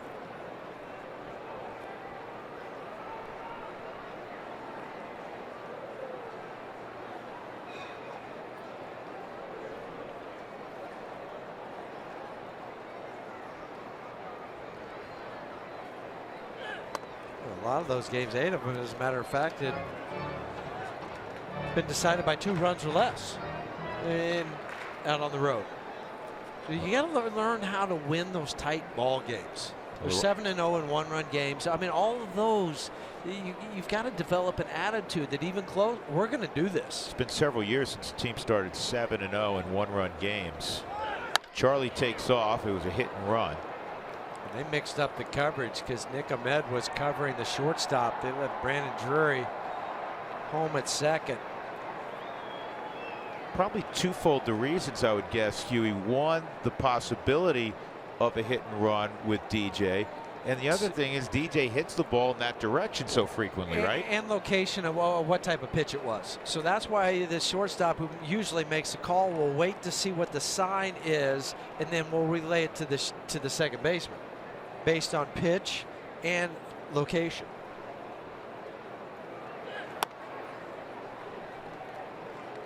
I go right back to a hit and run right now. Back up in the count. Greinke had 1, 2, 3 innings, Huey, in the first and second. And then in the third, gave up the home run to Story. Walters had a base hit. Last inning, the Rockies loaded the bases. And now with 1 out, Charlie's aboard.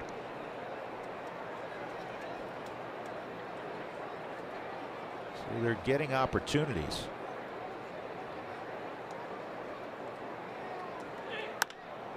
And this ball lobbed out to shallow right, and it'll drop. Great base running from Blackman. That was terrific. That's a tough read. Hard read for Charlie. Because the ball's hanging up in the air. You say, well, if I get too far, he catches it. I might get doubled off at first. So he goes halfway, more like 3/4. The other thing he does too is watch how he turns his body. Once this ball goes up in the air, he turns his body. So now he's got it open towards right field. Slides in, and DJ with the base hit. Getting a fist bump from his buddy. So 2 on, 1 out. Nolan Arenado at the plate. He doubled off the center field wall his last time. Let's check in again with Spilly. Guys, I was told a long time ago by a veteran that I will allow to remain unnamed. On a ball like that, he said, I would rather you make it to second base because I want my hit. Don't get thrown out at first. It's fine. Rather than being doubled off at first. Yeah. Yeah. Get my hit. That's get great my advice. Hit. Yeah, it's terrible advice, but I did it from that point forward. No, I don't think it's a bad idea because you can't be one of those in 2 places at once. Right. Yeah, so you always err on the side of your teammate and say, you know what, if he makes a great play, they throw me out first, but at least I'll get my buddy a hit. Well, and the way he was running after that, too, if he does catch it, it's going to be on the backhand going away from first. So I think you'll have time to get back to the bag.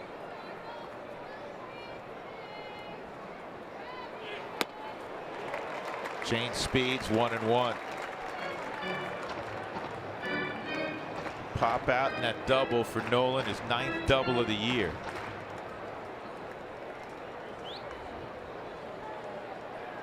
He's slugging above 660 coming in. And also, he's hitting over 400 out on the road.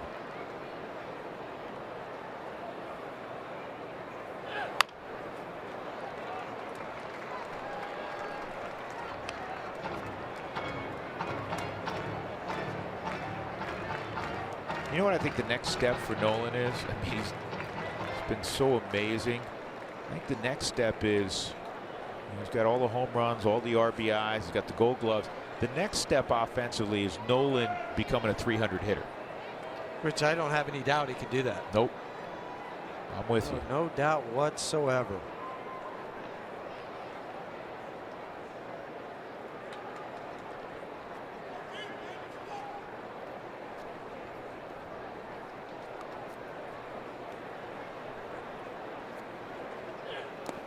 Two and two.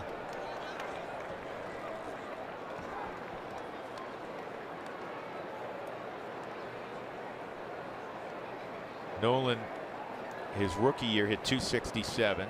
In 14, he hit 287. In 15, he hit 287. And last year, he hit 294. So it's trending in the right direction. Really, that's probably only about 8 to 10 hits over the amount of at-bats that he had to hit 300.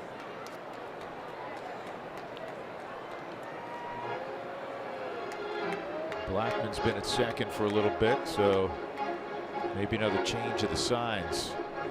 Sometimes catchers will do this where they'll call the guys out and then maybe not even flash a sign down there. But the shortstop and second base, they need to know what pitch is coming. So maybe that's what they're going to do.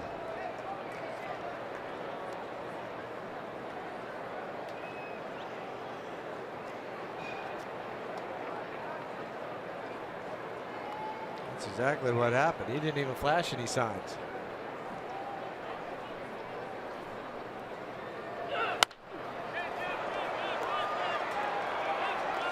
Greinke's calling for it, and now Mathis makes the catch. And they're 2 outs.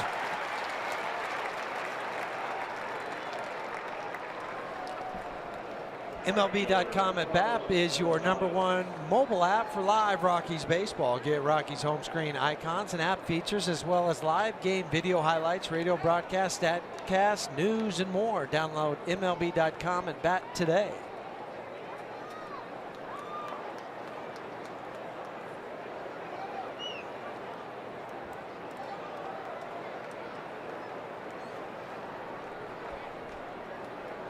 Cargo, a strikeout and a walk.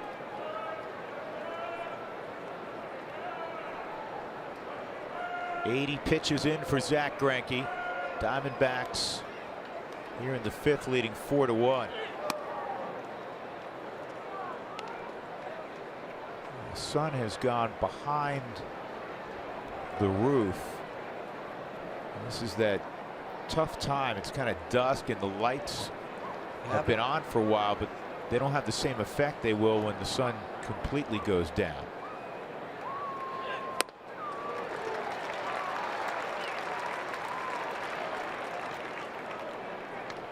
And because of that, off-speed pitch has become more effective.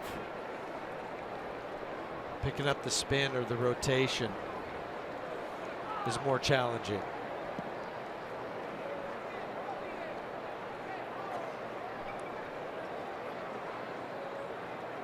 Blackman and LeMahieu aboard.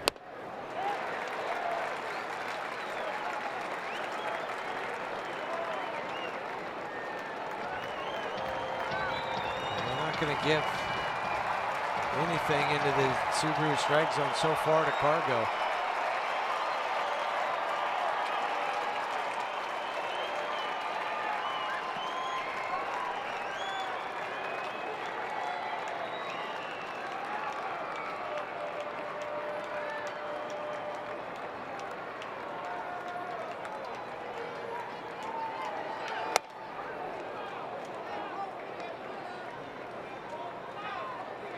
Just a show me fastball to set up something else.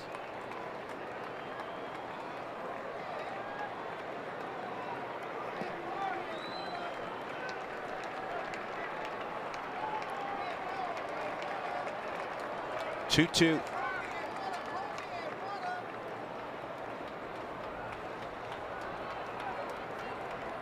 So if they take out the third to first, why don't they take out that inside move one then? I don't think they should have taken out the third to first. I don't either, but that's what I'm saying. If you're going to do that one, inside move should be disallowed.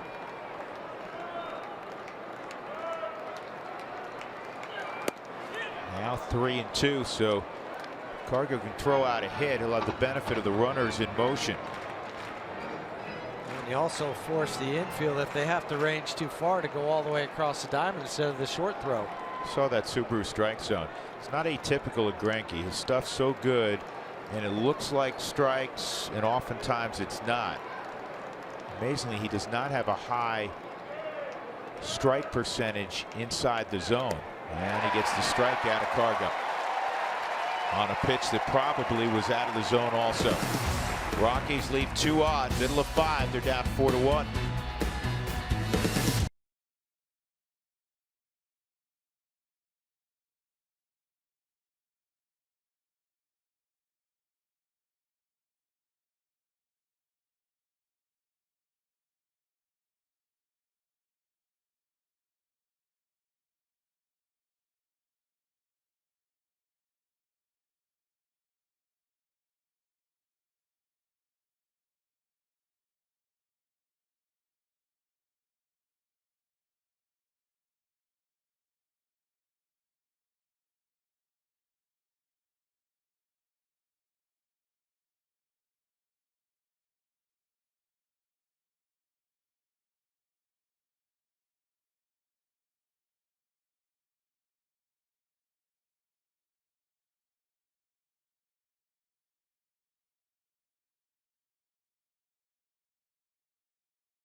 Brought to you by Southwest Airlines. Yes to low fares with nothing to hide. That's transparency. That, folks, there on the left is a cactus. Saguaro cactus, to be exact. That's why I wanted you to fill in the blanks, being a native Arizonan from up the road in Sedona. Fancy town, pretty town. Fancy. It is a pretty town. It's a pretty town. Great town. Need to go visit sometime if you're in Arizona. I got to get an invitation again. It's in the mail. I was there before I knew you. Yes. Chris Owings is 1 for 2, 2, 3, and 4 for Arizona. Tyler Anderson had a 1, 2, 3, fourth inning. Easily his best frame so far of the ball game.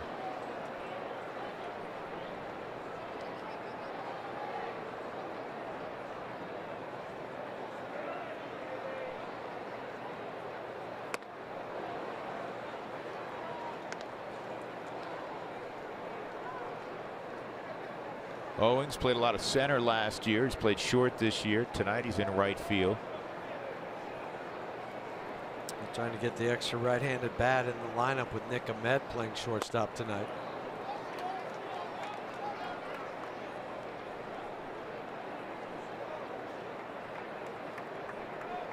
Key number for the opponent against Arizona here at Chase Field is hold them to 5 or less. When they score 5 runs or less at home, good pitch. They're 1 and 4. When they score 6 runs or more, they're unbeaten. They're 10 and 0. The strikeout of Owings. That was a cutter that had a lot of movement on it. The second strikeout tonight for Tyler. That'll bring Goldschmidt to the plate. He walked in the first, so he's reached in 32 straight at home against the Rockies. Also a fly ball to center field and a changeup on the first delivery. Now you're starting to see some of the off speeds, the changeups, the cutters, the sliders from Tyler. He found something in that release point.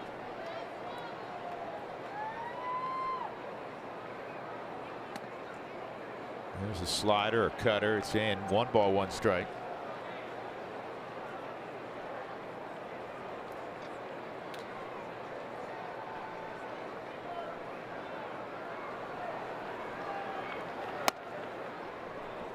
That 2 is inside. 2 and 1.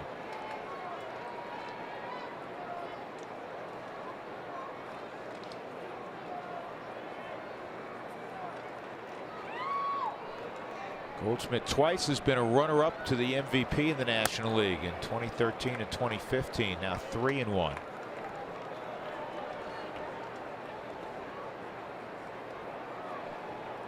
This didn't come out of proverbial left field because Paul Goldschmidt, who was an 8th round pick in 2011, was USA Today's minor league player of the year. Not just Arizona's minor league player of the year. All of baseball. All of baseball. And the reason being is he had 306 in Mobile with 30 home runs and 94 driven in. Yeah, that'll get you those accolades. He also walked 82 times that year. Precursor of what was to come in the big leagues. 3-2, and that's ball 4.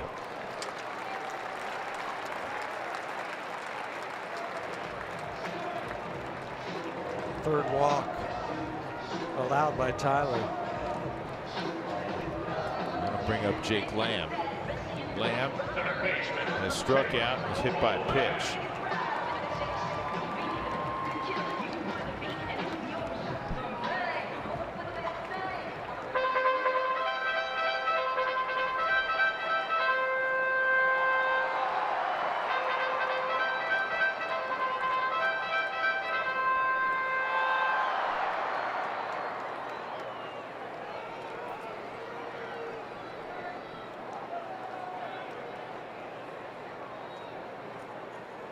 Tyler Anderson ready against Lamb, and that pitch is well off the plate. Tony Walters had to go and fetch it. 1-0.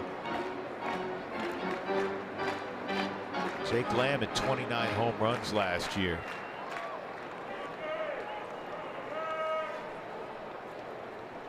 He doesn't get the same attention, certainly nationally, that Goldschmidt or Pollock get, but Lamb, especially against righties, really good swing. He had 31 doubles last year. He had 9 triples. Coming out of college, that was his thing too, from the University of Washington in the Pac-12.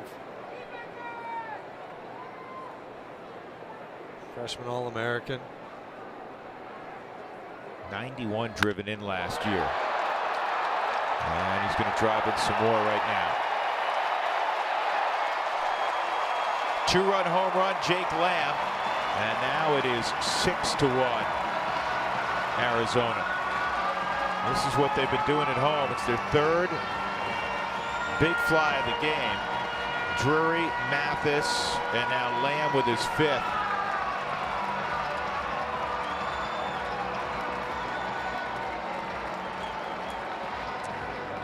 Struck out Lamb with the slider in the 1st inning. This time it was a hanger. Sits back on that back leg. He knew it. This ball was hammered. It's his 1st home run left on left this year, just his 6th hit against a lefty this year. You're talking about Cargo going out to that Coors Light strike zone sign. He hit it just below there.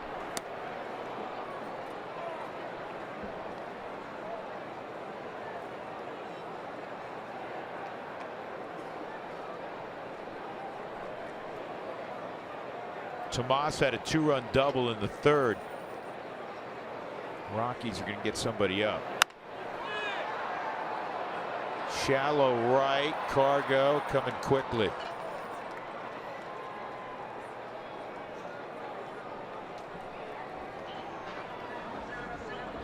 Well, fans, MLB.TV Premium is back and better than ever. You can watch every out-of-market regular season game live on over 400 supported devices. Visit MLB.TV for more details. Chad Qualls has gotten up in the Rockies bullpen.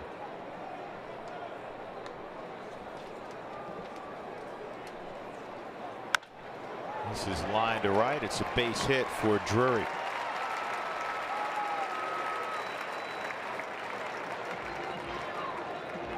Seven hits allowed by Tyler Anderson.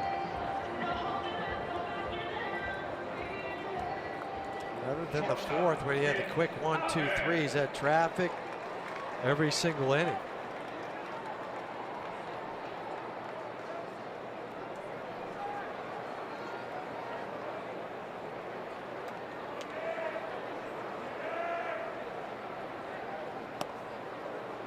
Talking about the Pac-12 a moment ago and Jake Lamb playing at Washington. Did you see that David Peterson, who's from Regis, pitches at Oregon against ASU last night, struck out 20? I saw that. That's a whole lot of folks. That's a lot of folks in like 3 starts. He's 9-2 on the year with the 194 ERA, 107 strikeouts. Get this, to 6 walks for David. Those are dumb numbers right there. Story throws out Ahmed. That'll end the inning. 2-run home run, Jake Lamb, and the lead expands for Arizona. They're up 6-1 on a Saturday night in Phoenix.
break brought to you by T-Mobile.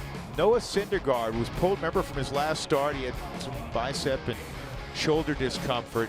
He refused an MRI, and he's supposed to go tomorrow. Said he threw his side, it was fine. Yeah, I don't want to go take an MRI. You didn't like taking those MRIs. No, because they always find something that's wrong. Shelby Miller did find something that was wrong. He had a couple of opinions, and unfortunately for Shelby and the Diamondbacks, he's going to be out for a while. With this ball's well hit by Mark Reynolds, and it is gone. That's a broken bat home run. He did that in batting practice today. He just broke his bat and hit it out. That's just silly strength.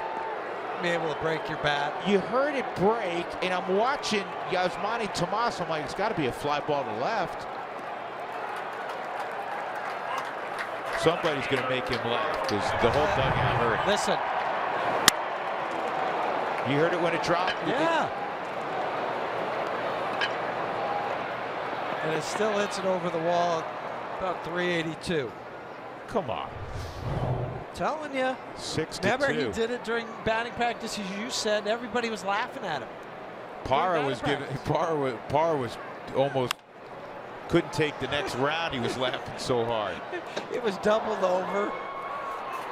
Almost dropped his. That's broke.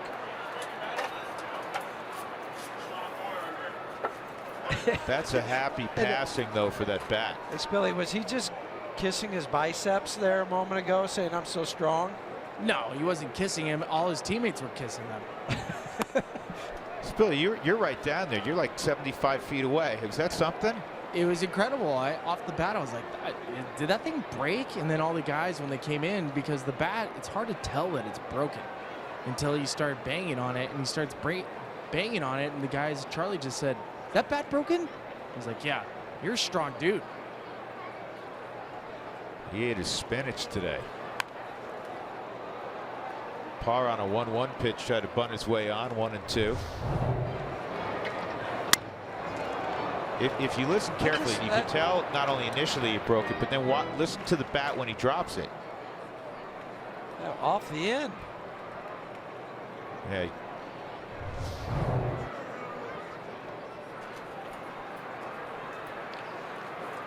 So Reynolds with his 8th home run here in April, 21 RBIs. It is 6-2. And Greinke now has 7 strikeouts. That's something this rotation is doing. They're striking out a boatload. They lead Major League Baseball in strikeouts by a rotation. Yeah, well, they've had 5 straight games now for the Diamondbacks that they've had 11 or more strikeouts, and that's the first time that's happened in club history.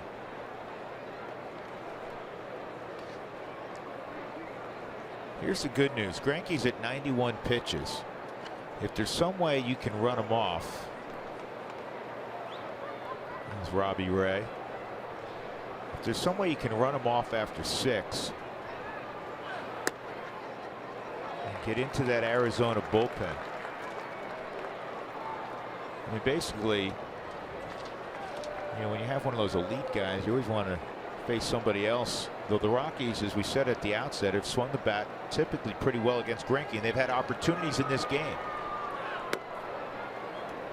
Story has a home run and a walk tonight. The high this year for Zach was 107 pitches. That was a game in LA that he matched up with Kershaw 3 starts ago. 1-1 on Story. 10 hits in his career at Chase Field. 7 have been home runs. Well, speaking of those home runs, got some numbers from the Cowboy. He sent me that Greinke gave up 5 home runs to Jason Giambi, which is fine. Cargo and Neil Walker have 4 off him. And Trevor's one of 9 that have 3. Joey Votto and Justin Upton are the only 2 guys that are still active today.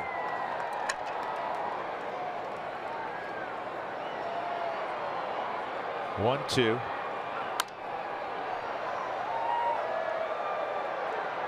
Cowboy was happy that Brian Hill was drafted today. Brian Hill, the outstanding running back for the University of Wyoming. He's going to stick in the NFL. Yeah, drafted he's by the Falcons.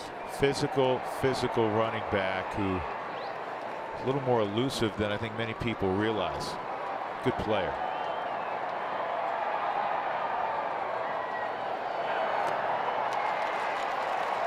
Strikeout number 8. Going to bring up Walters.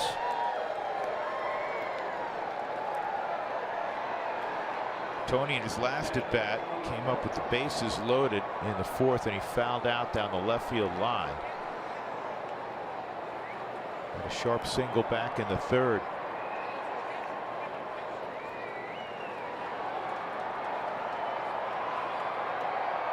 Rockies have left 6 on through 5 2/3.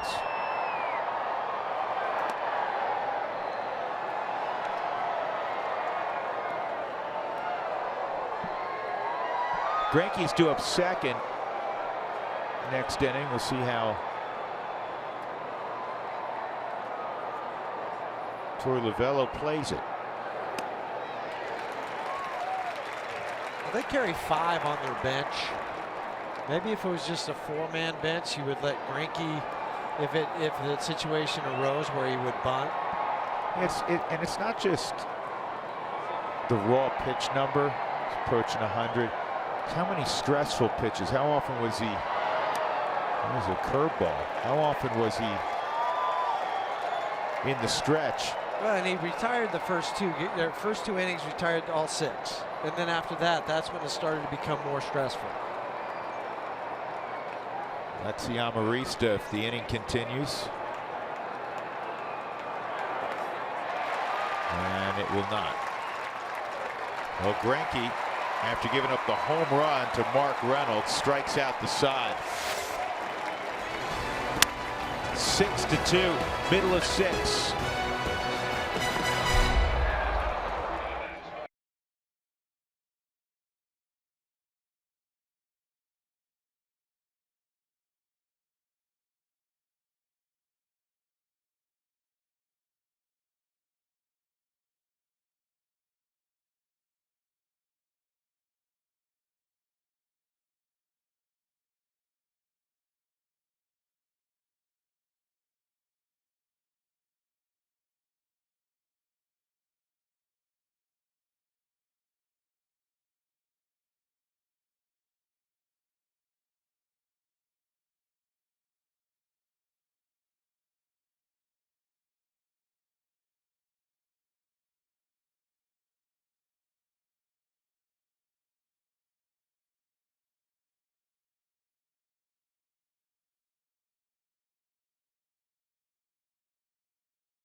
Pitching performance, and Zach Greinke, 6 innings, 2 runs, 9 strikeouts. He's right at 100 pitches. Tyler Anderson gone after 5 innings.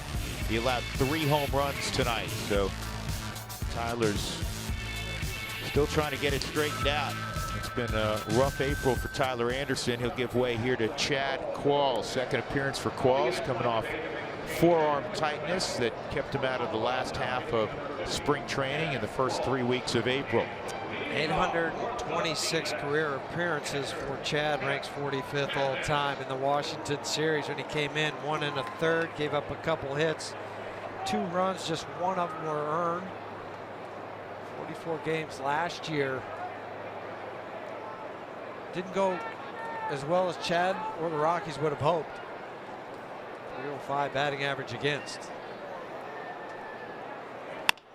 And a bouncer to third. Easy play for Nolan. And Jeff Mathis is retired.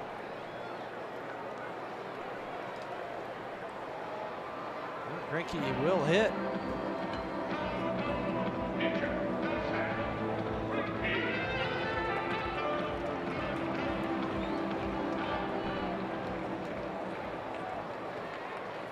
He's another one of those guys. I don't think you want to tell him he's out of the game.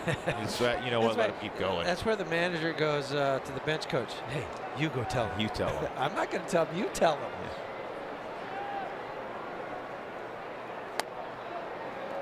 Qualls has a fastball at 93. That's probably up a tick from what we saw last year. Yeah, last year we did see many of those. There were a lot of 89s to 91s. Slider. 1 ball, 1 strike.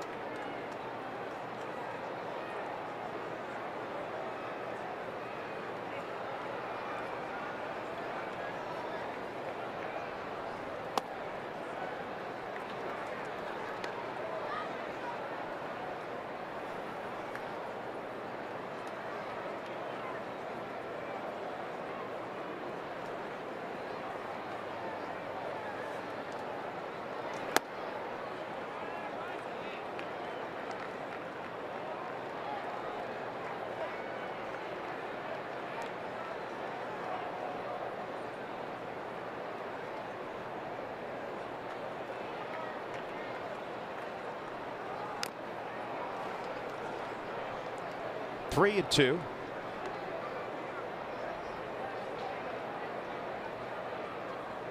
Like a lot of guys in high school, Greinke played shortstop up until his senior year, and then just primarily focused on pitching. Yeah, he's one of those guys. He's been good at everything that he's picked up. This is bounced towards Story, and Story throws him out. 2 gone. A.J. Pollock will come up. Jeff's got something to tell you, though. Yeah, I'm going to tell you about the Colorado Rockies home run for the homeless 5K is Sunday, June 4th. You can go to Rockies.com/5K to register today. I'm telling you what, Drew, I think we're in San Diego then. Otherwise, I would have run in it. We'll be on the road. I ain't buying that, dude. You're not quite like Frazier, who the last time Georgie ran was when he was coming off the field in the '87 World Series. I'm serious. I wouldn't run in it. You keep yourself in decent shape, but now you kind of faux jog and walk. I do, probably more walk, a slight jog with a silent J. Yeah, it's. But you trim, you're playing weight. I get it. The knees aren't quite as they don't absorb quite as much these days. That's your story. You're sticking I'm gonna to stick it. with that one, yeah. Yeah. didn't stop you from eating that piece of pie tonight, that's did it? not hurting my knees. And another ground ball. So Qualls doing his thing. And he has a clean 6th. We go to the 7th. The Rockies still in it. They're down 6-2.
Yankees lined up on opening day in the Bronx as Alexi Amarista is hitting. And Matt is about 6'3½", Huey, 245 pounds. And a couple doors down from Holiday was Aaron Judge. He made Matt Holiday look like Alexi Amarista. You know that home run he hit a couple days ago in the Bronx? Yeah. That has been the hardest hit home run in the StatCast era, so the last couple years. He hit it at 119.38 miles an hour. 119. Yeah, he and Stanton, size-wise, I'm surprised they weren't drafted this in the week? NFL. Yeah. Yeah. But he messed up. 2-1. Greinke still in there. Flipped up another curveball. 3-1. The Rockies have gotten traffic. They haven't been able to get the big hit. Both runs on solo home runs. Trevor Story in the third. And Mark Reynolds a broken bat home run leading off the sixth.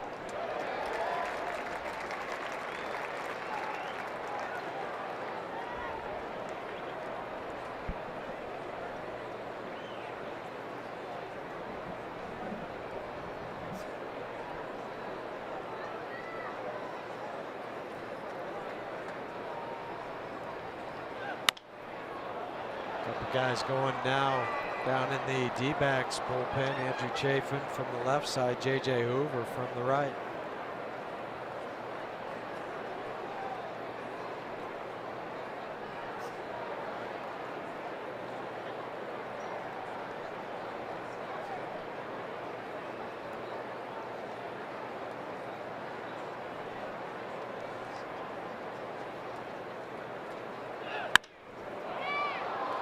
In the air to left field and deep. Tomas leaps. He didn't get it.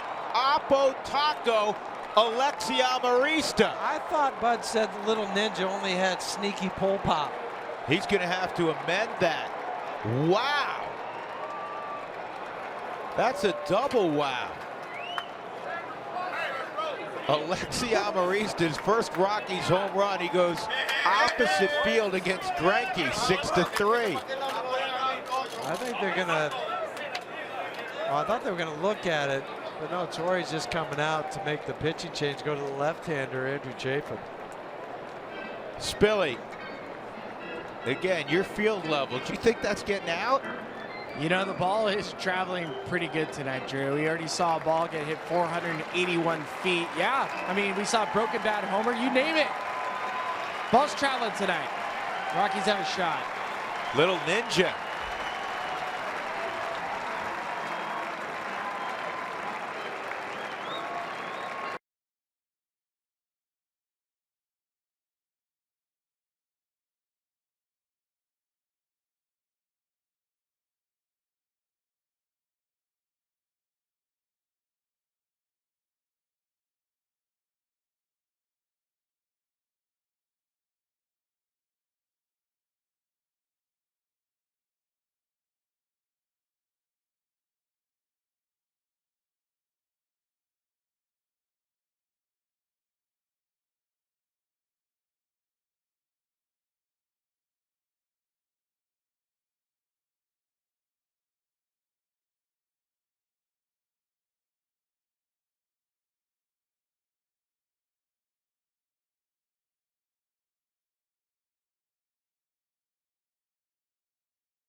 Rockies dugout.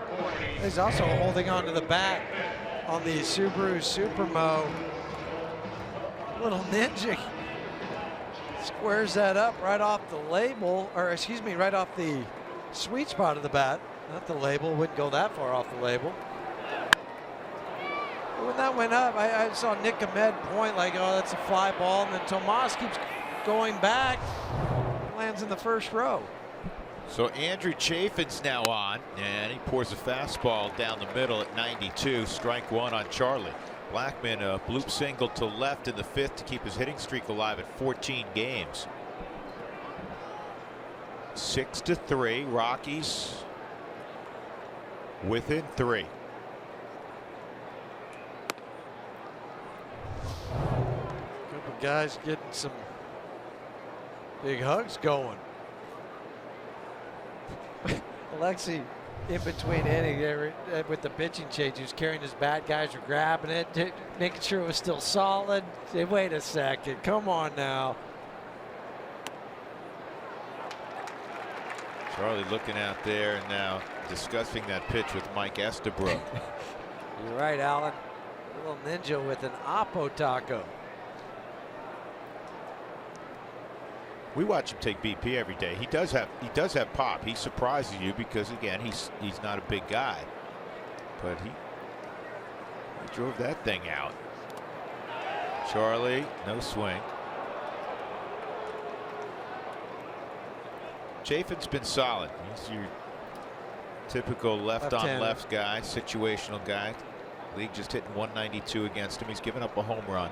Well, lefties this year 1 for 11, 091, and we go back to May of last year. Just 1 for 26 are the lefties. 3 lefties in the bullpen for Arizona. 2-2, nobody out, and Charlie with another base hit. So now the Rockies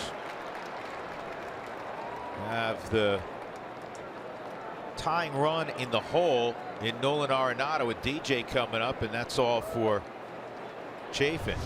He's just going to be in here to face one hitter. Charlie fights this one off. That one was on the label. It was strong enough to just dump it into left. Here come the Rockies.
Up with LeMahieu. Blackman is at first.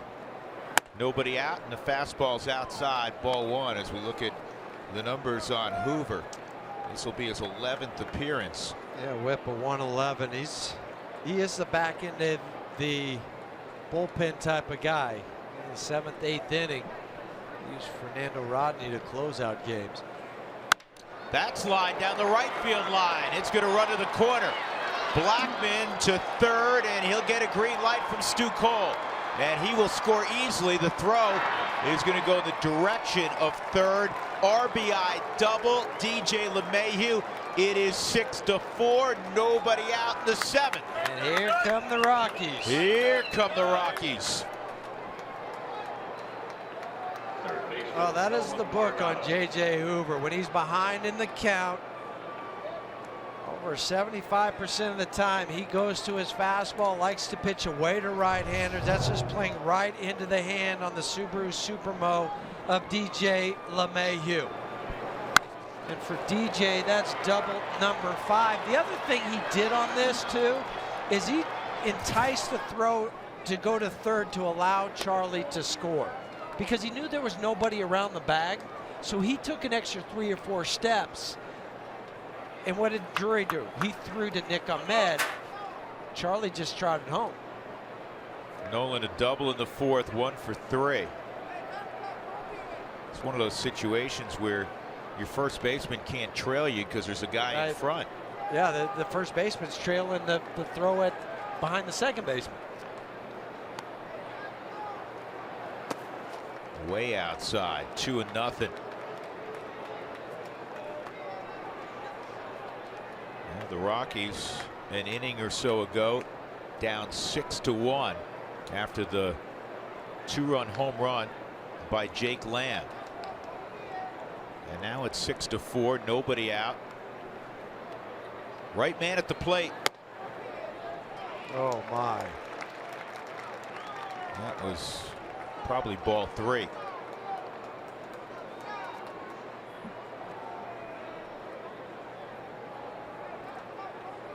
You don't say anything in that situation, but I tell you what, if there was a strike on him and it made it 2-2, he would have said something.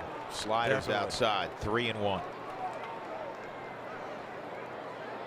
Be real selective if you're Nolan. Jorge De La Rosa is in the bullpen now for Arizona. You have Cargo, and then Reynolds, and then another lefty in Parra. That's ball 4, and here comes Cargo, and he's waiting. He's guessing that he's going to get De La Rosa. Mike Butcher just looked down, and Here comes Torey Lovella again. Pulled the cap off, say, is he ready? And 2 relievers for Arizona, both have come in, base hit, and walk. And even though Cargo hasn't faced De La Rosa, boy, he's familiar with him. He's been playing behind him for years. So the longtime Rocky, he'll be on board next.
To face an old friend, but I was asking Cargo, how close is he to getting hot? It just happens, you know. I believe in myself. It doesn't matter what or how everything is going. I just continue to work, and I know that at some point things are going to click. So I don't know when it's going to happen, but I'm sure it's going to happen. I can't wait. Well, let's not wait any longer, Cargo. Cargo has a walk tonight, but he is 0 for 2 with 2 strikeouts. What makes Cargo so good is that leg kick and getting the proper timing. So it'll be interesting to watch left on left against a former friend and teammate. Guys? He's facing the guys, the all-time leader in victories for the Rockies, and he drives this ball to deep right field, and it is caught out there at the edge of the track. Moving up 90 feet is DJ LeMahieu. He got it just off the end enough. I mean, if that's another half an inch down the barrel or on the barrel, that's gone. And you have the lead. De La Rosa comes right after Cargo. And you're right, Drew, right off the end of the bat. There's a fine line with that sweet spot. Probably about 4.5 inches wide, and he took it out to 5 inches.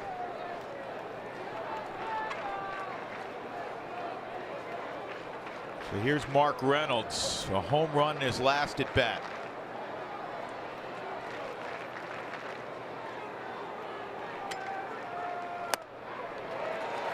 This home run back in the 6th. The broken bat variety home run. Not your everyday thing you'll see in the major leagues. Mark, strong hombre, takes it out. Mark 3 for 20 with a home run against De La Rosa. 1-1. 94 from Jorge. That's what we've heard. There's been a bunch of 94s, 95s from De La now working out of the bullpen. He's not only the all-time wins leader with the Rockies, the all-time strikeout leader for Colorado. Remember last year he did some of this coming out of the bullpen. Doesn't do the hesitation anymore. Still has the split finger. This is bounced to the middle of the diamond, and it's going to be an inning-ending double play. The Rockies edge closer on the double by LeMahieu. 6-4, middle of 7.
Time for the Cooney Lexus look back. Trevor Story has done it again tonight against Zach Greinke. A solo home run that made it 2-1.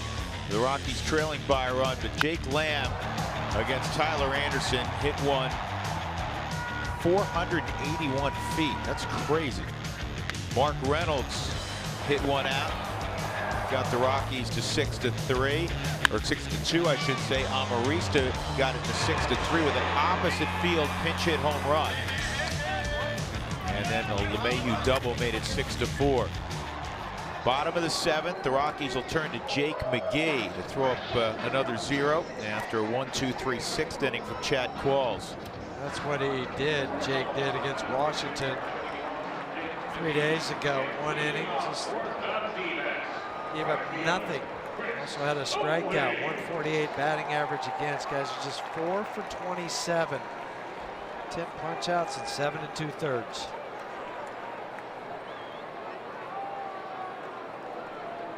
He'll see Owings, Goldschmidt, and Lamb. Owings is 1 for 3, singled and scored in the 3rd. Scored on a Yasmani Tomas double. Tyler Anderson's line, 5 innings, 6 runs, 7 hits. He walked 3, struck out 2. He gave up 3 home runs tonight. He also hit a batter. Through 94 pitches, 54 for strikes.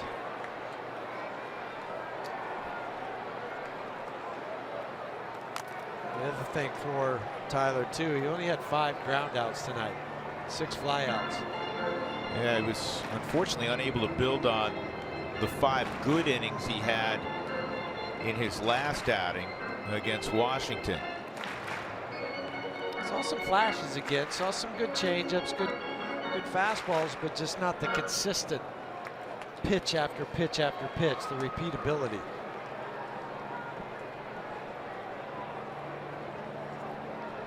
Two strikes on Owings. And this is fouled off. I'll give you a quick update on a couple of young pitchers. Jeff Hoffman had his best outing of the year. That's in Las Vegas yesterday. 7 innings, no runs, just 1 hit. He struck out 8. He walked 3. That is one of the worst places to pitch in America. Yeah. Cashman Field in Las Vegas. The wind's always blowing out at like 300 miles an hour. And it's hot. Ball flies there right. But now for Jeff, I know he's just 1-2, but his ERA 3.86. In the 28 innings pitched, is 12 earned runs. And the other guy who just keeps opening eyes, going back to last year and then spring training, Yency Almonte moved to 2-0 for the Yard Goats yesterday in beating Richmond. He went 6 innings. He allowed a run on 5 hits, 3 walks, 4 strikeouts. He now has a 1.52 ERA.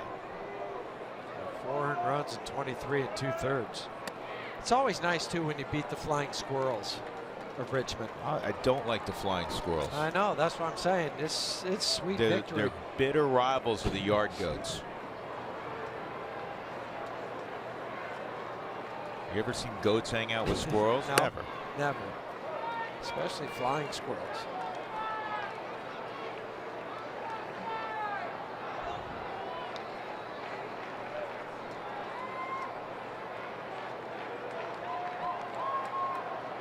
One ball, 1 strike on Goldschmidt. 2 walks and a fly ball to center. And a sharp ground ball.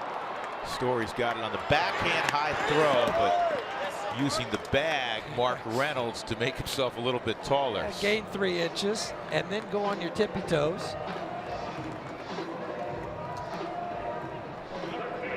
On the backhand. Server did everything right. Take your right foot to the ball. That's what you want to do. And then set your feet. Release it just a skosh high.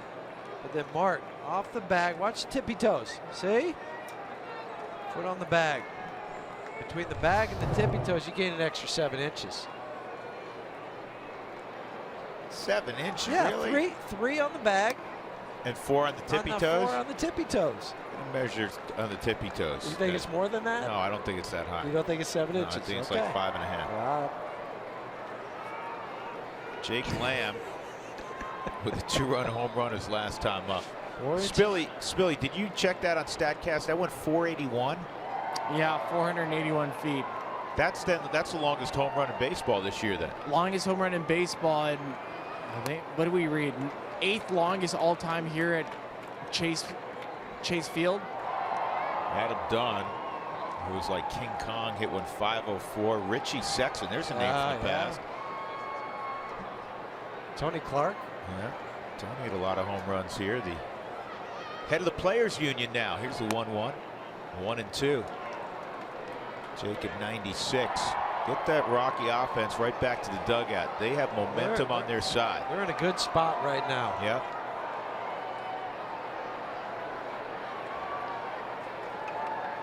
We're a game of inches. That ball cargo hit was.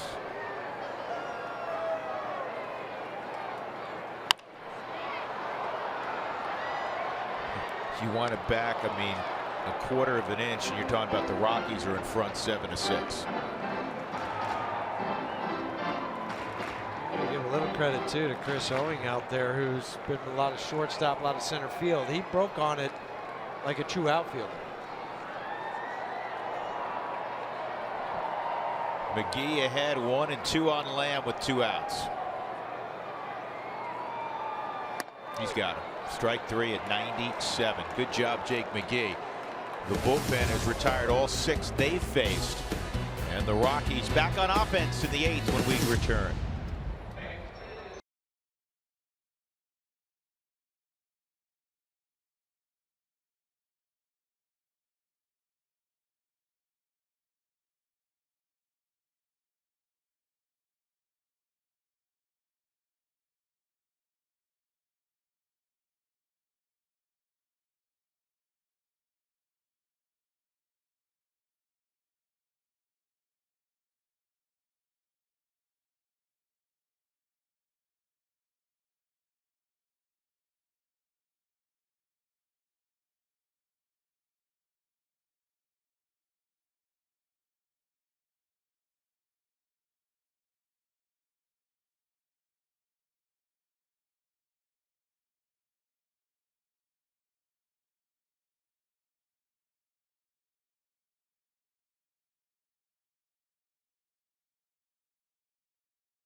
Brought to you by Southwest Airlines. Say yes to low fares with nothing to hide. That's transparency.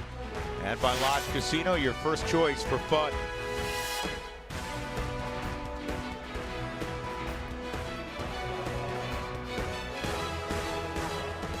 Jorge De La Rosa is still out on the mound for Arizona in his 3rd tour of duty with the Diamondbacks. Just turned 36 earlier in the month. Gerardo Parra, Trevor Story, Tony Walters.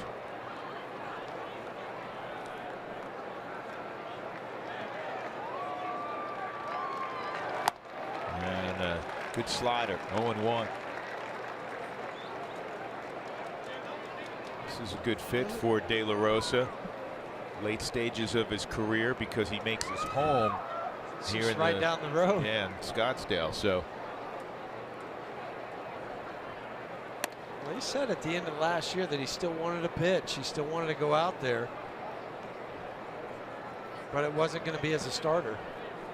And initially, he wasn't in the back end of the bullpen for his new skipper, Torey Lovullo, but he's earned that spot. He's more in high leverage situations now based on what he had done the first couple of weeks.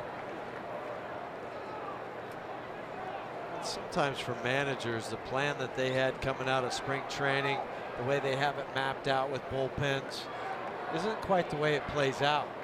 Some guys will jump ahead of others, move back and forth, and it's not until the end of April, 1st of May where they start to figure it out. 96. That's what I'm saying. I don't remember that from me hitting that in the last 3 or 4 years when he was wearing a Rockies uniform. But maybe just going out in the bullpen and just taking one inning. A little further removed from the Tommy John surgery as well. So De La Rosa gets well, he gets 3 hitters, but produces 4 outs. 1 out in the 8th. Another pitching change.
One out. Fans, Coors Field's a great place for group outings. Groups of 25 or more receive discounted pricing, scoreboard recognition, and other great benefits. Call today for more information. Now on the hill for the Arizona Diamondbacks is the former starter Archie Bradley, but now he's found a home. He brings it at about 97, 98 miles an hour.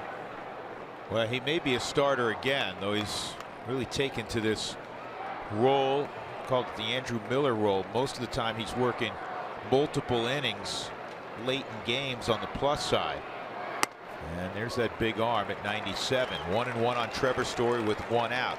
However, with Shelby Miller being lost for now over a year with upcoming Tommy John surgery, he may be their best option. 1-2. Archie Bradley, former #1 pick, 7th overall in the 2011 draft out of Broken Arrow, Oklahoma.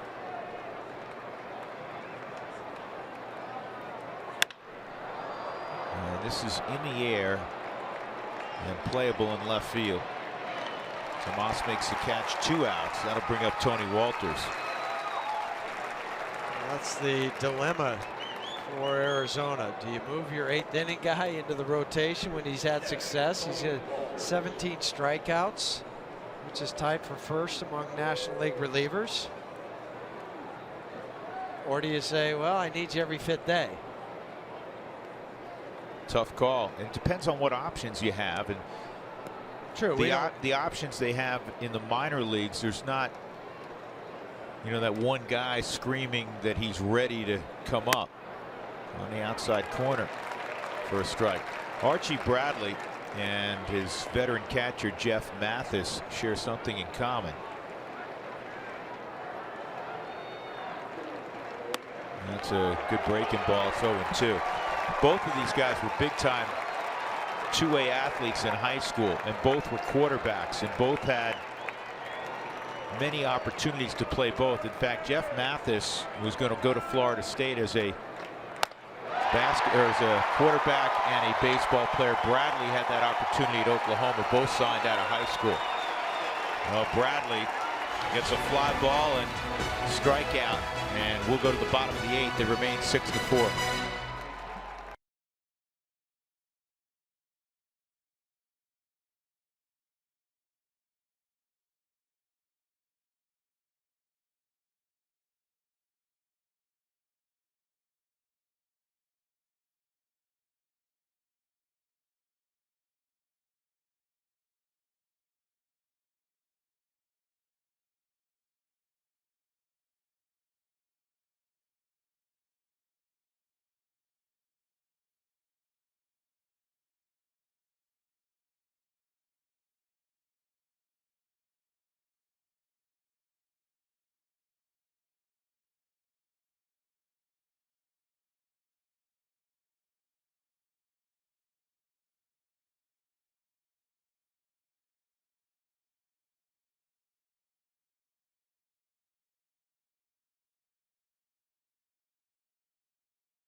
2-1 lead in the bottom of the 8th inning. Carlos Estevez will take over. The Rockies bullpen so far in this series has been outstanding.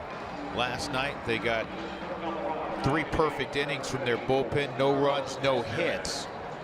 And so far tonight they've had 2 perfect innings. Chad Qualls a 1-2-3 inning in which he got 3 ground balls, and then Jake McGee quickly carved up Owings, Goldschmidt, and Lamb. And now Carlos Estevez has got to get the Rockies back to the dugout and see what they can do against Fernando Rodney.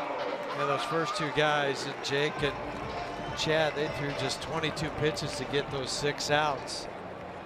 It'll be up to Carlos. He's trying to erase the memory of his last outing against Washington, and that's what you have to have. You have to have a short memory if you're going to be a reliever. It wasn't pretty for him. He was tagged for 7 earned runs.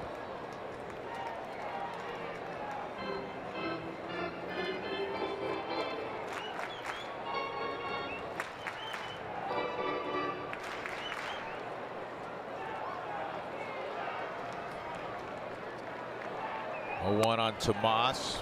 That's a good pitch.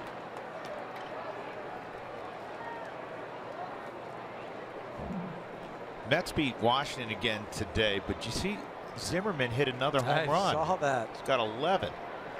Resurgence. No swing. 1-2. Rockies in the 9th inning. We'll have a pinch hitter and then the top of the order. Gotta figure it'll be Pat Valaika. He was on deck a moment ago. And Valaika's been swinging it well. The other options, Christian Adames and the number 2 catcher Dustin Garneau. Yeah, I don't worry about the right on right with Pat the way he's going. Yeah, the only other left-handed option obviously would be the switch hitter Adames. 2-2.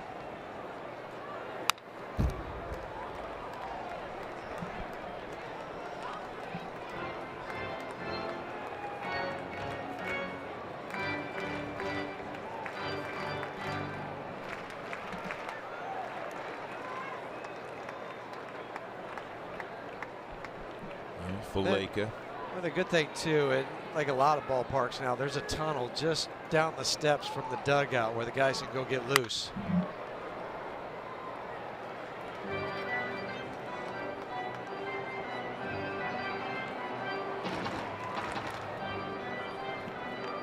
Studying.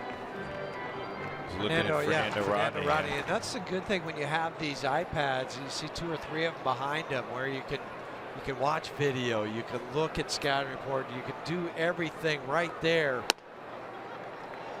3-2. Back when you were playing, they had the little 16mm projector in the corner of the dugout, right? Yeah, and you had to drop down the screen.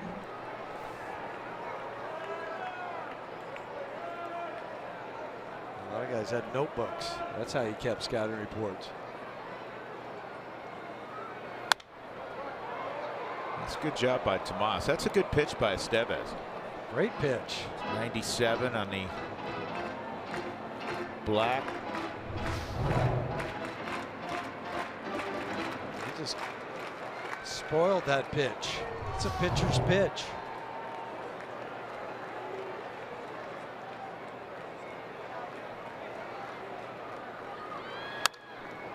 And another good pitch.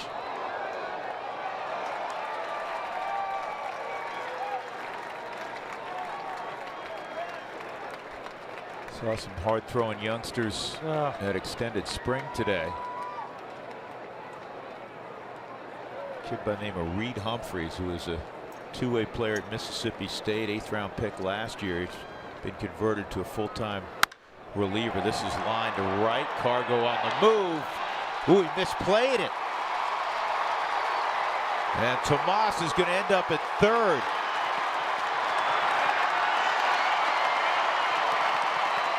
I've seen that only one other time from Cargo, who's as sure-handed as there is. A couple years ago, he dropped a fly ball. Ball's hit well, but I mean, Cargo makes that play literally every time. Well, off the bat, thought there was no doubt about this. Just closed the glove too soon, went off the thumb. It's a better look on the Subaru Supermo. Because he got over there. He'll go down as an error for Cargo, and that's his 3rd error this season. The 8th for the Rockies in the last 5 ball games. Now you got to bring the infield in. Jeremy Hazelbaker is pinch hitting for Brandon Drury. No, excuse me. Brandon Drury's up. Hazelbaker's coming the on-deck circle. Now, you know what? Hazelbaker's in running. I'm looking around going, I know Hazelbaker's out there somewhere. I apologize. He's running at 3rd. They want him in defensively anyhow, and you get much better speed. Former St. Louis Cardinal.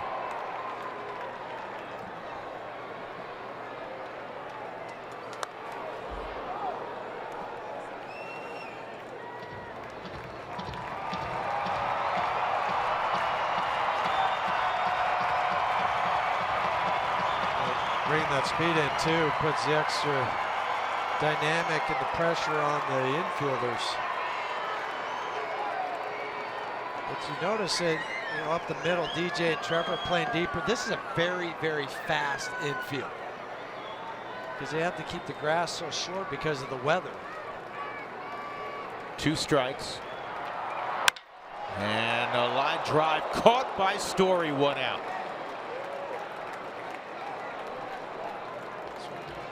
Probably would help that he's back where he is. I still think he would have caught it even if he was in on the grass. But just that extra 1/4 of a second reaction time.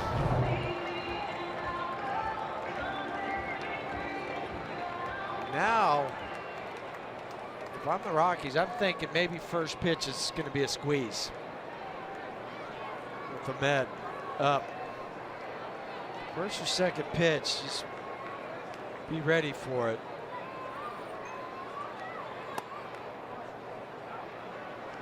First pitch sliders in there, 0-1.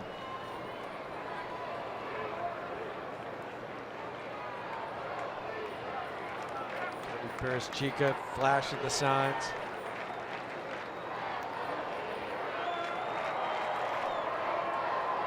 McNolan went over there trying to eavesdrop in case there was some verbal command. He's swinging, and that's strike 2.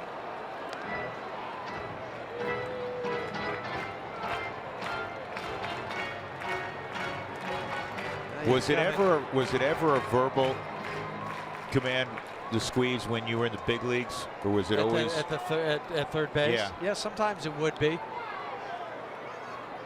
But you better get the sign. This is a pop fly in foul ground. This is going to be interesting. Mark makes the catch, and here comes halfway down the runner Hazelbaker, and then he slammed on the brakes and went back. That's a great play by Reynolds, and an astute play to get rid of the baseball quickly on line to Walters. 2 outs. That's why he's getting a glove 5 from DJ. So he's going right now. He knows that guy's tagging up. So he catches it, gets rid of it quickly. He also stumbled. So think about the stumble. Hazelbaker takes off knowing, oh, I'm going to be in trouble, so I better get back. He was a good halfway down the line. Again, it's just the subtle things with Mark and his ability to do many different things on the baseball field. Jeff Mathis, a home run in 3 trips. And Estevez can pick up Carlos Gonzalez big time if he can get Mathis. Keep it a 2-run game. Give the Rockies a shot against Fernando Rodney in the 9th.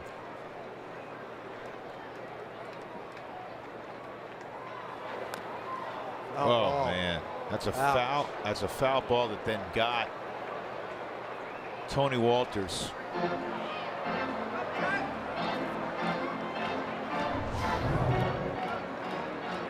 Tony's a tough cookie, but that is no fun Carlos is trying to laugh it off for Tony. Pete Duggar, Bud Black, they're all. That's a group hug. Yeah, I'm all right. It hurts, but I'm good. Buddy can bring levity to any situation. Yes. Well, and some levity was needed there. Yeah.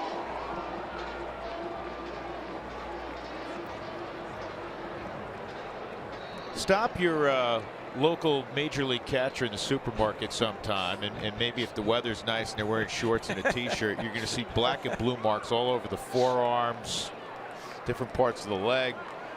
If they're not encased in ice, trying to keep all those bruises. Badge of honor. Yeah. 1-1 on Jeff Mathis, and he tried to bunt his way on. 1-2.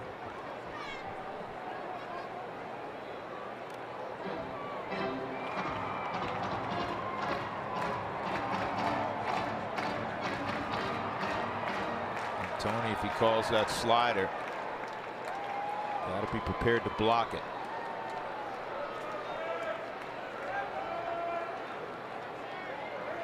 Here's the 1-2. Got him, didn't he? Oh, Come no. on now. See the way Tony turned that glove over, got the thumb down. Okay, watch the thumb down. Man, You can't frame it any better than that. yeah, that was so well received. Had a little glitch on our Subaru strike zone.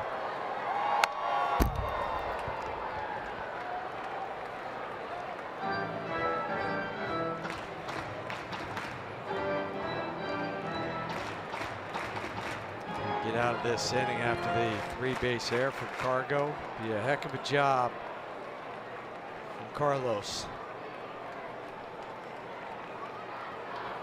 Oh man, I cannot believe he didn't swing at that. 3-2.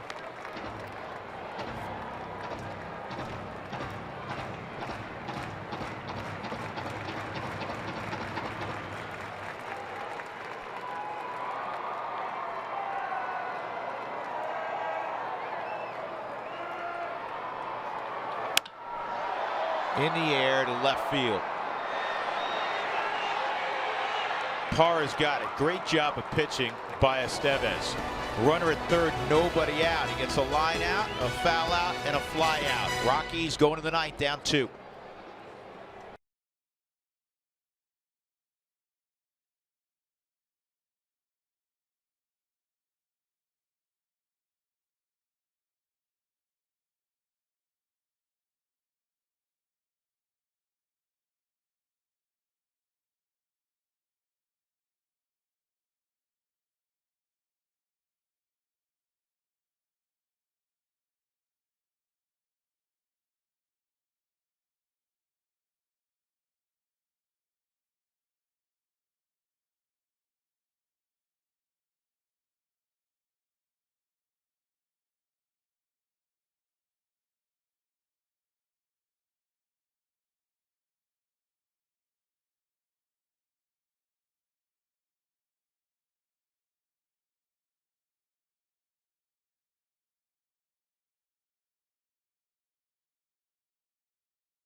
exactly dominant in the closer's role. The 40-year-old Fernando Rodney, who's had a terrific career.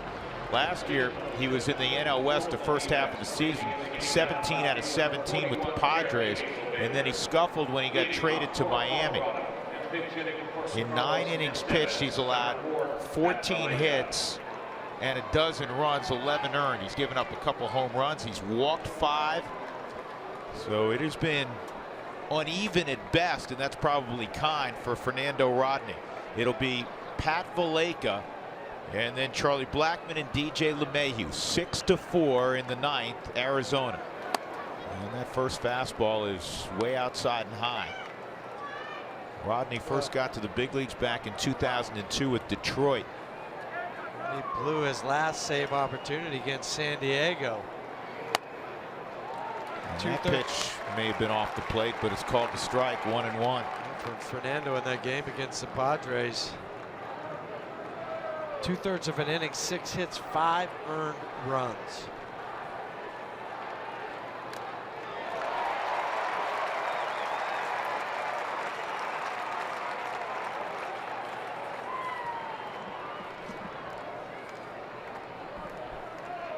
Rockies 4 runs, 9 hits.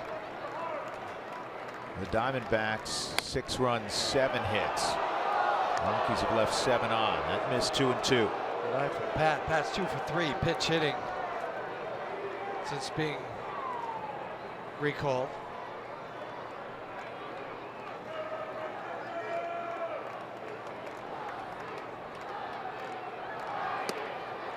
And it's 3-2.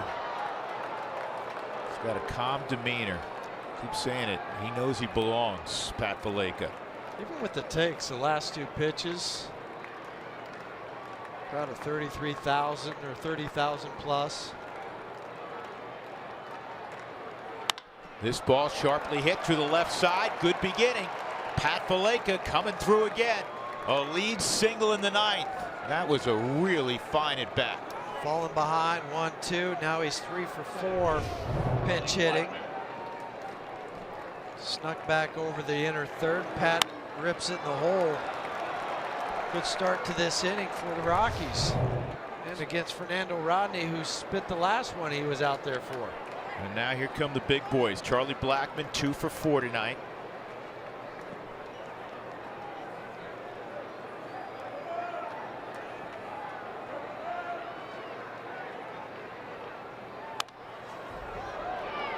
Charlie 24 April RBIs, among the league leaders in ribbies, despite hitting out of the top spot in the lineup.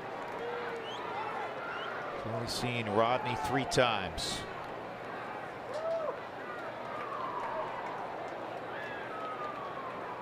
Greinke started, went 6 innings for Arizona. He's on the plus side, allowed 3 solo home runs. 7 hits, he walked 2, struck out 9. It's out of play.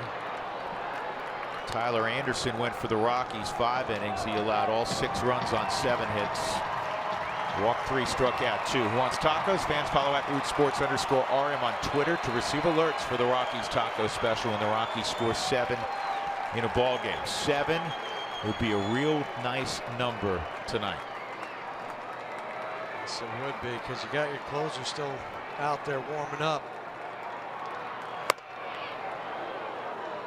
1-2. And it's LeMahieu due next.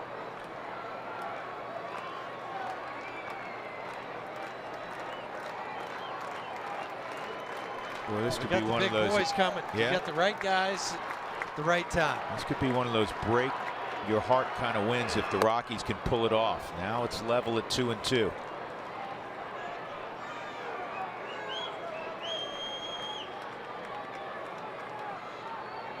I've said it before and I'll say it again. This team does not quit. No. They do not give away at bats. They're fighting until that 27th out.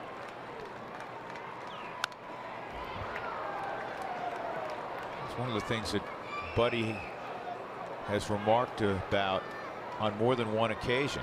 He keeps saying, I'm getting to know these guys, and he likes everything he sees. This is a team that believes they're good.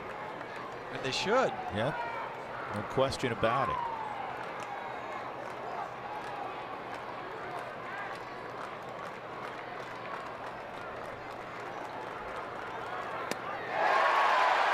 One gone.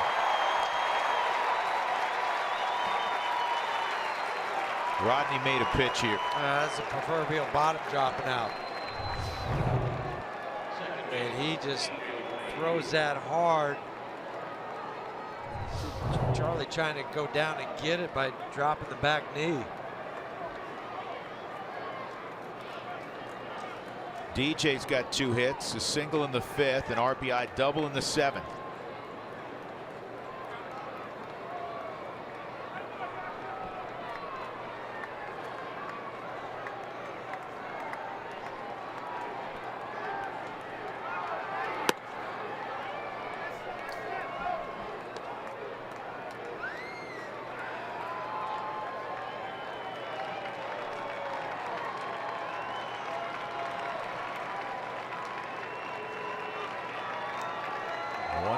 Mayhew.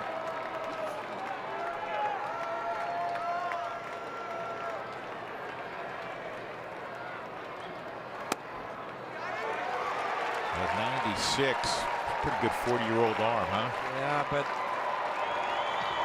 same place as the pitch before that he called the ball. Those are overlapping in the super strike zone.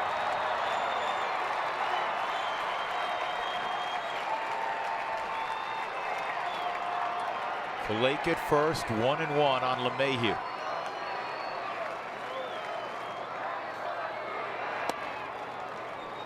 Two and one.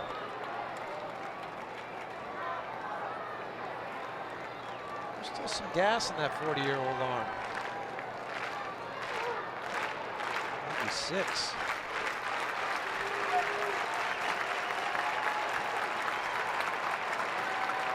Rodney out of Santo Domingo in the Dominican Republic. 2-1 on DJ. That's down low. 3-1. Pitch for the DR in the World Baseball Classic.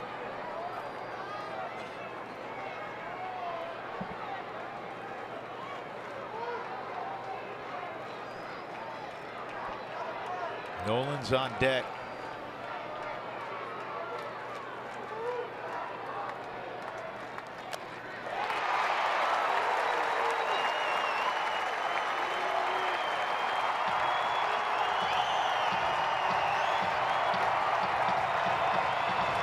Comfortable a 2-strike hitter as there is in the game. Full count.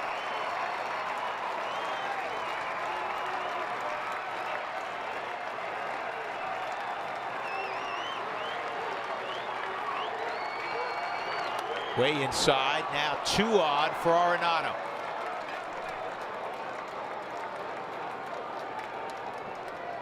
Nolan against Rodney. 4 at bats, 1 for 4.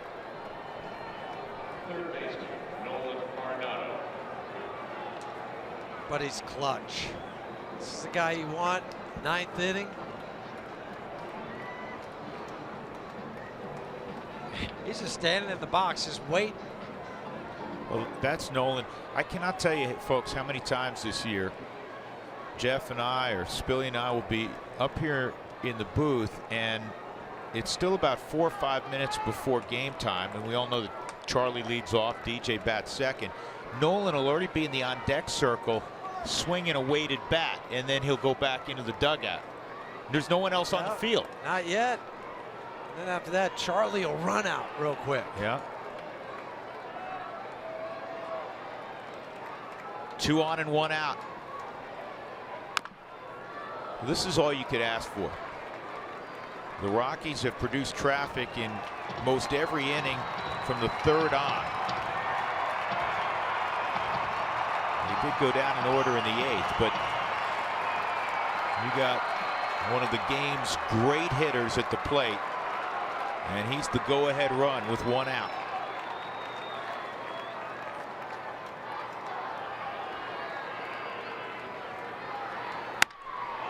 Fouled off, out of play. It'll go over the Rockies dugout. 2 strikes. There's going to be a lot of room in the outfield behind the infielders, because with the 6-4 lead, 2 runners on, they're going to be playing no doubles. See A.J. Pollock in center field, how deep he is. Hazelbaker in left.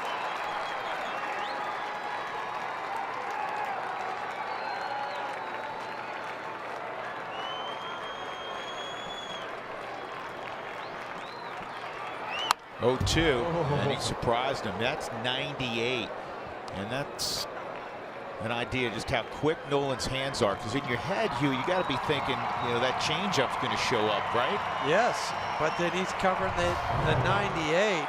Wanted it elevated, wasn't. Nolan's in. Ooh. Can I have that one again, please?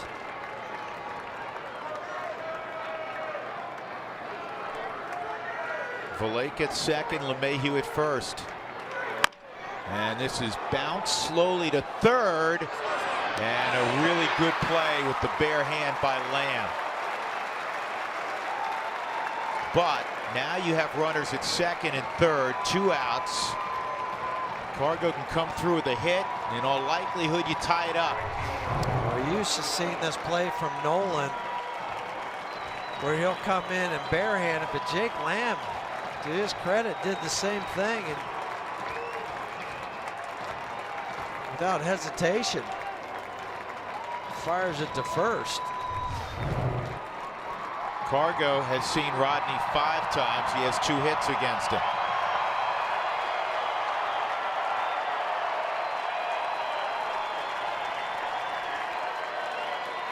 We're going to get some power against power. Power pitcher against a power swing. 2 outs in the 9th. Cargo 0 for 3 and a walk.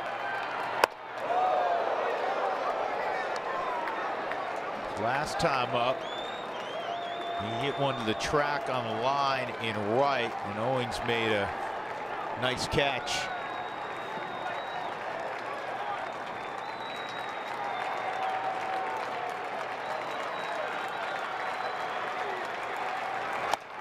Two and out.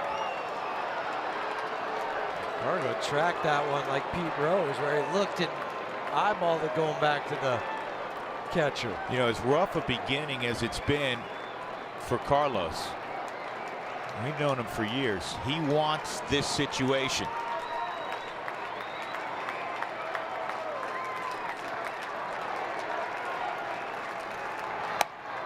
Three and 0. Reynolds is on deck.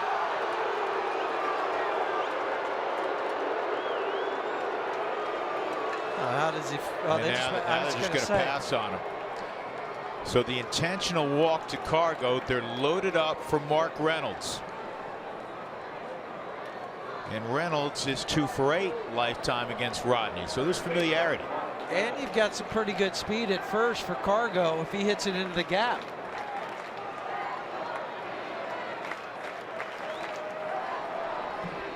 Reynolds tonight hit a home run in the 6th. He's 1 for 4. Mark in his career does have 4 grand salamis. And a delayed strike call somewhat by Mike Estabrook, 0-1. That's why he's shaking his head saying no. Looked a little bit off the plate. Mathis has stolen a couple tonight.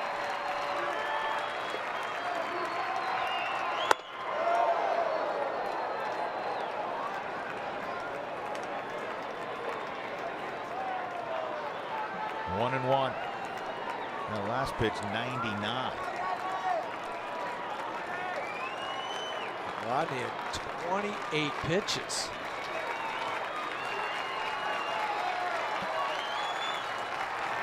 This ball on the ground through the left side. Here comes LeMahieu. He's going to score to tie it up.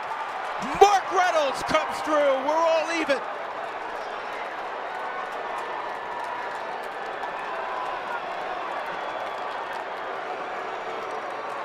You can hear the boo birds here. Getting on Fernando Rodney. But it started off with Pat Valek with the single. He comes home on this single. Three-hopper past the diving Jake Lamb. Pat scores, and DJ, who had walked, comes around to score. Attaboy, 3 RBIs on the night for Mr. Reynolds. What a beautiful sight that was. And against your old club, those revenge ABs. Love them. Well, how about another revenge AB? Here's Gerardo Parra, the go-ahead run at second in Cargo.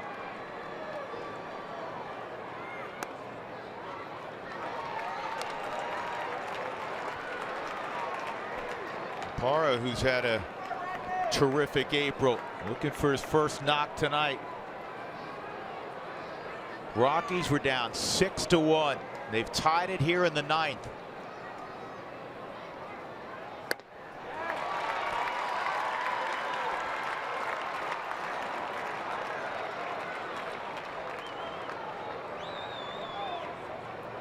If you're Stu Cole, you're waving Cargo. Base hit, you go. You send him. Put the pressure on him. Now, there's no one close up the middle. He's going to get a huge jump. Way inside on the wild pitch. Runners at second and third. This is turning into a flat, ugly inning for Fernando Rodney. It's all right. This is it's a thing of beauty from the Rockies' perspective. That's about as far as you can miss with a fastball. Now base hit, scores 2. You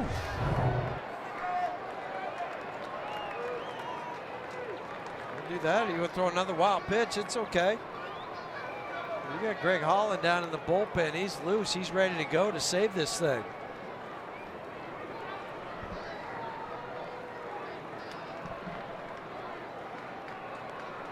One, two.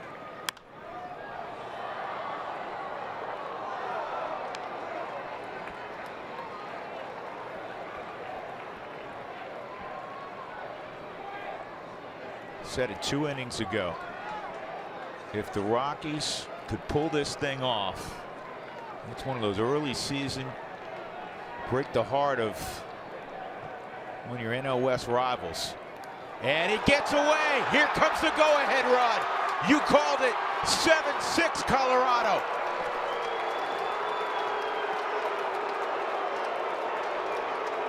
Thank you very much, Rodney. 2 wild pitches, and the Rockies lead it 7-6. 3 runs here in the 9th. Scored 3 in the 9th. He scored 2 in the 7th, 1 in the 6th.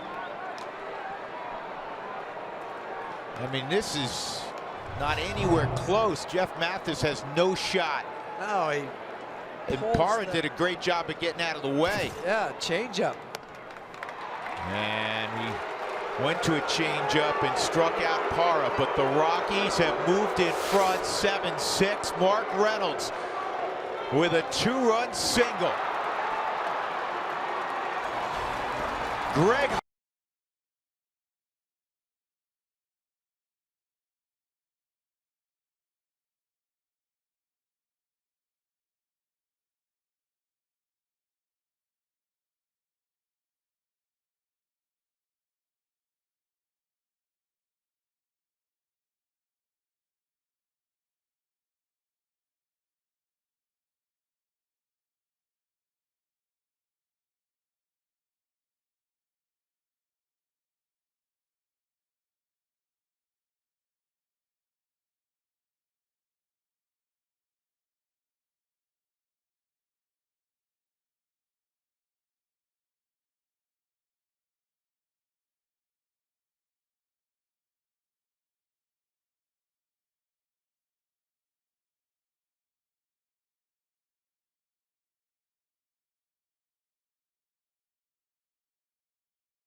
Top of the ninth, have an opportunity to steal one and give a little kick to the gut to Arizona. They're up 7-6. The 2-run single by Reynolds, the wild pitch scoring Cargo. And everybody gets tacos tomorrow as the Rockies have eclipsed the 7-run mark. Don't forget to go to your participating Taco Bell location tomorrow. Do it between 4 and 6 to get your Rockies taco special. And Greg Holland, who made it 10 out of 10 last night, is on to make it 11 out of 11.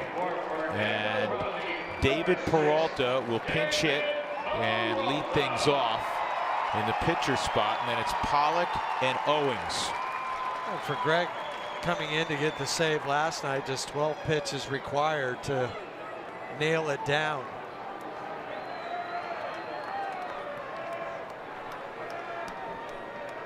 Peralta just one other time as he faced Greg. 0 for 1. Line drive, base hit.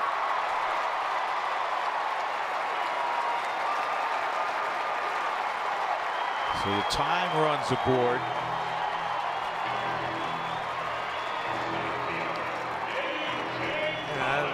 How do they play it here? If you're Arizona, do you sacrifice him to second? AJ Pollock's a tough guy to double up.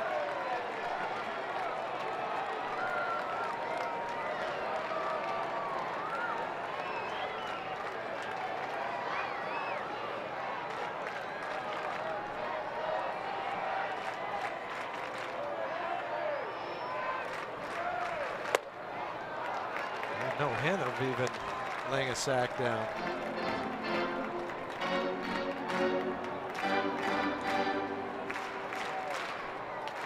Pollock tonight, a single back in the first. He's 1 for 4.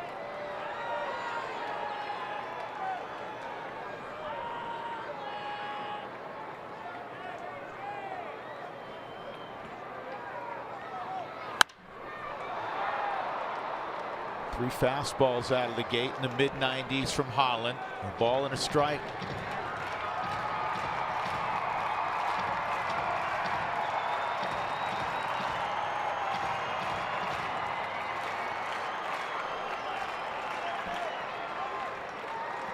Some guys have the stuff to pitch in the ninth inning, but don't necessarily have the moxie or the makeup. This guy has both. Sliders outside, 2-1. Save percentage over 90% in his career. I mean, there's so many things to like about him. Slow heartbeat, all the attributes that you need for a closer. He's one of 4 guys, Huey, to have 150 plus saves in his career and a 90+% save rate. There's only 4 of those guys. 2-1. Center field. Charlie's right there, and that's the first out. Peralta returns to first. And that'll bring up another guy who can run, and Chris Owings. Here's the group of 4 that in their careers 150 plus saves and a save percentage above 90. Eric Gagne, who at one point saved 84 in a row. The great John Smoltz, the Hall of Famer. Craig Kimbrell was as dominant as anybody. Right. From Jump Street, originally with Atlanta, San Diego, now the Red Sox, and Greg Holland. It's a heck of a group to be associated with. Here's Owings, 1 for 4 himself. Fastball's too tall. Goldschmidt is on deck.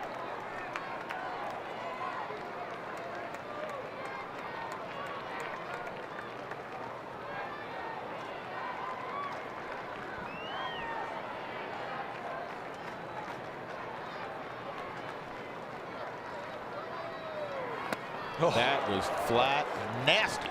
1-1. Slider right out of the glove. Slider, grip, split action.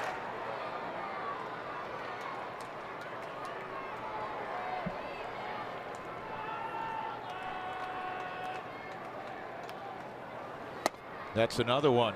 1-2.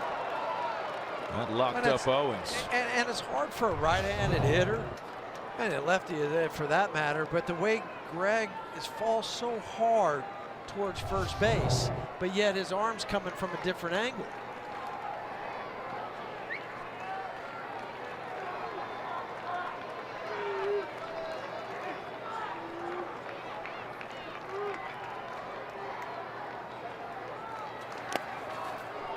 And Peralta's going to move up. That's heads up base running.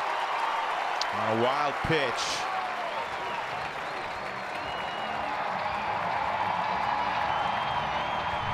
Tony's just trying to knock this thing down. But he turned the glove over. Yeah, he should have dropped to his knees and just bodied up on it. It wouldn't have kicked so far away. I think every once in a while, Huey, his middle infield instincts overtake his young catching instincts. Great call, Drew, because it does. Right there, that's just a drop to your knees, round the shoulders, block it, drop it by the plate. 2-2 on Owens.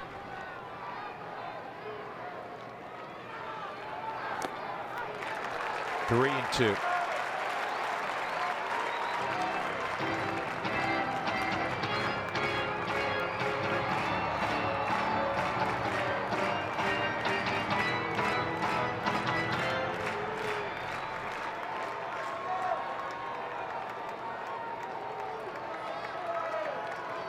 Slider again, fastball. What do you like? It's been very effective for the strikeouts. He left it up. It's line to Parra, who makes the catch. Gerardo Parra saves the day. Peralta, you see him? He's saying, are you kidding me? Well, there's revenge ABs. There's also revenge defense. And this was revenge defense for Gerardo, who won a Gold Glove while he was a member of the Arizona Diamondbacks twice. Gets a jump on it. No hesitation. Lays out. That's a phenomenal catch. I think on the replay, even better than we thought initially. Yeah, because of the Subaru Supermo, you catch it. Just look and say, nope, I got this one. 1 out away, and wouldn't you figure? Yeah. Paul Goldschmidt standing in the batter's box. 0 for 2, and a pair of walks tonight.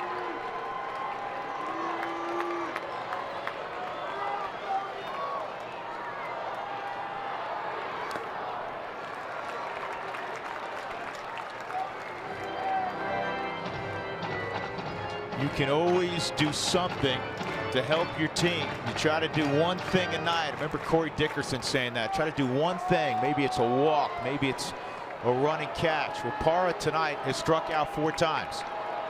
But he just made one heck of a play to help his club. Yeah, you win this ball game. You don't think about those offers. You think about that last play you just made.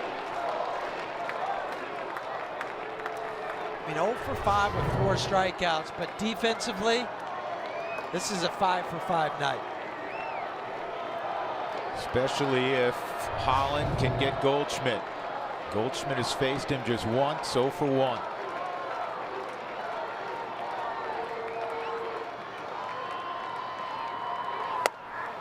At the top of the zone at 96. 1-1. Boy, that was an important pitch. It sure was. And it was a strike on the Subaru strike zone. But Tony, again, just subtly doing the right thing with the glove.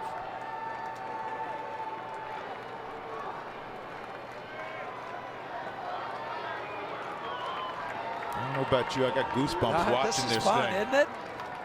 1-1. Got it by him. It's 1-2. That's the old Kansas City Royal fastball from Greg Holland. The 96. That was tardy from Goldie. count sets the table. A lot of options here You go back for Greg Holland. Go back fastball out there. You could go slider. Here's the 1-2. Strike three, ball game over. He got him. What a job by Holland. What a comeback victory for the Rockies. Down 5 runs in the 6th. The Rockies knock off Arizona 7-6. Oh, what a great feeling in that Rockies dugout right now. What a game and what a pitch this was. Gets ahead 1-2, dots the slider at the knees on the black. Strike 3, see you later. What a win. Huey, I said it last night, maybe the most important victory of the year last night after the 3 losses to Washington. And tonight, maybe even a half a step better. What a terrific victory for the Rockies. You're 9-3 now out on the road. And for the first time this year, Arizona loses a home series. That's a guarantee. Jimmy John's delivery of the game with the Rockies down 2, down to their last out. Mark Reynolds, who had a home run earlier. There's the home run. That was a broken bat home run. And then a sharp single to the left side against Rodney.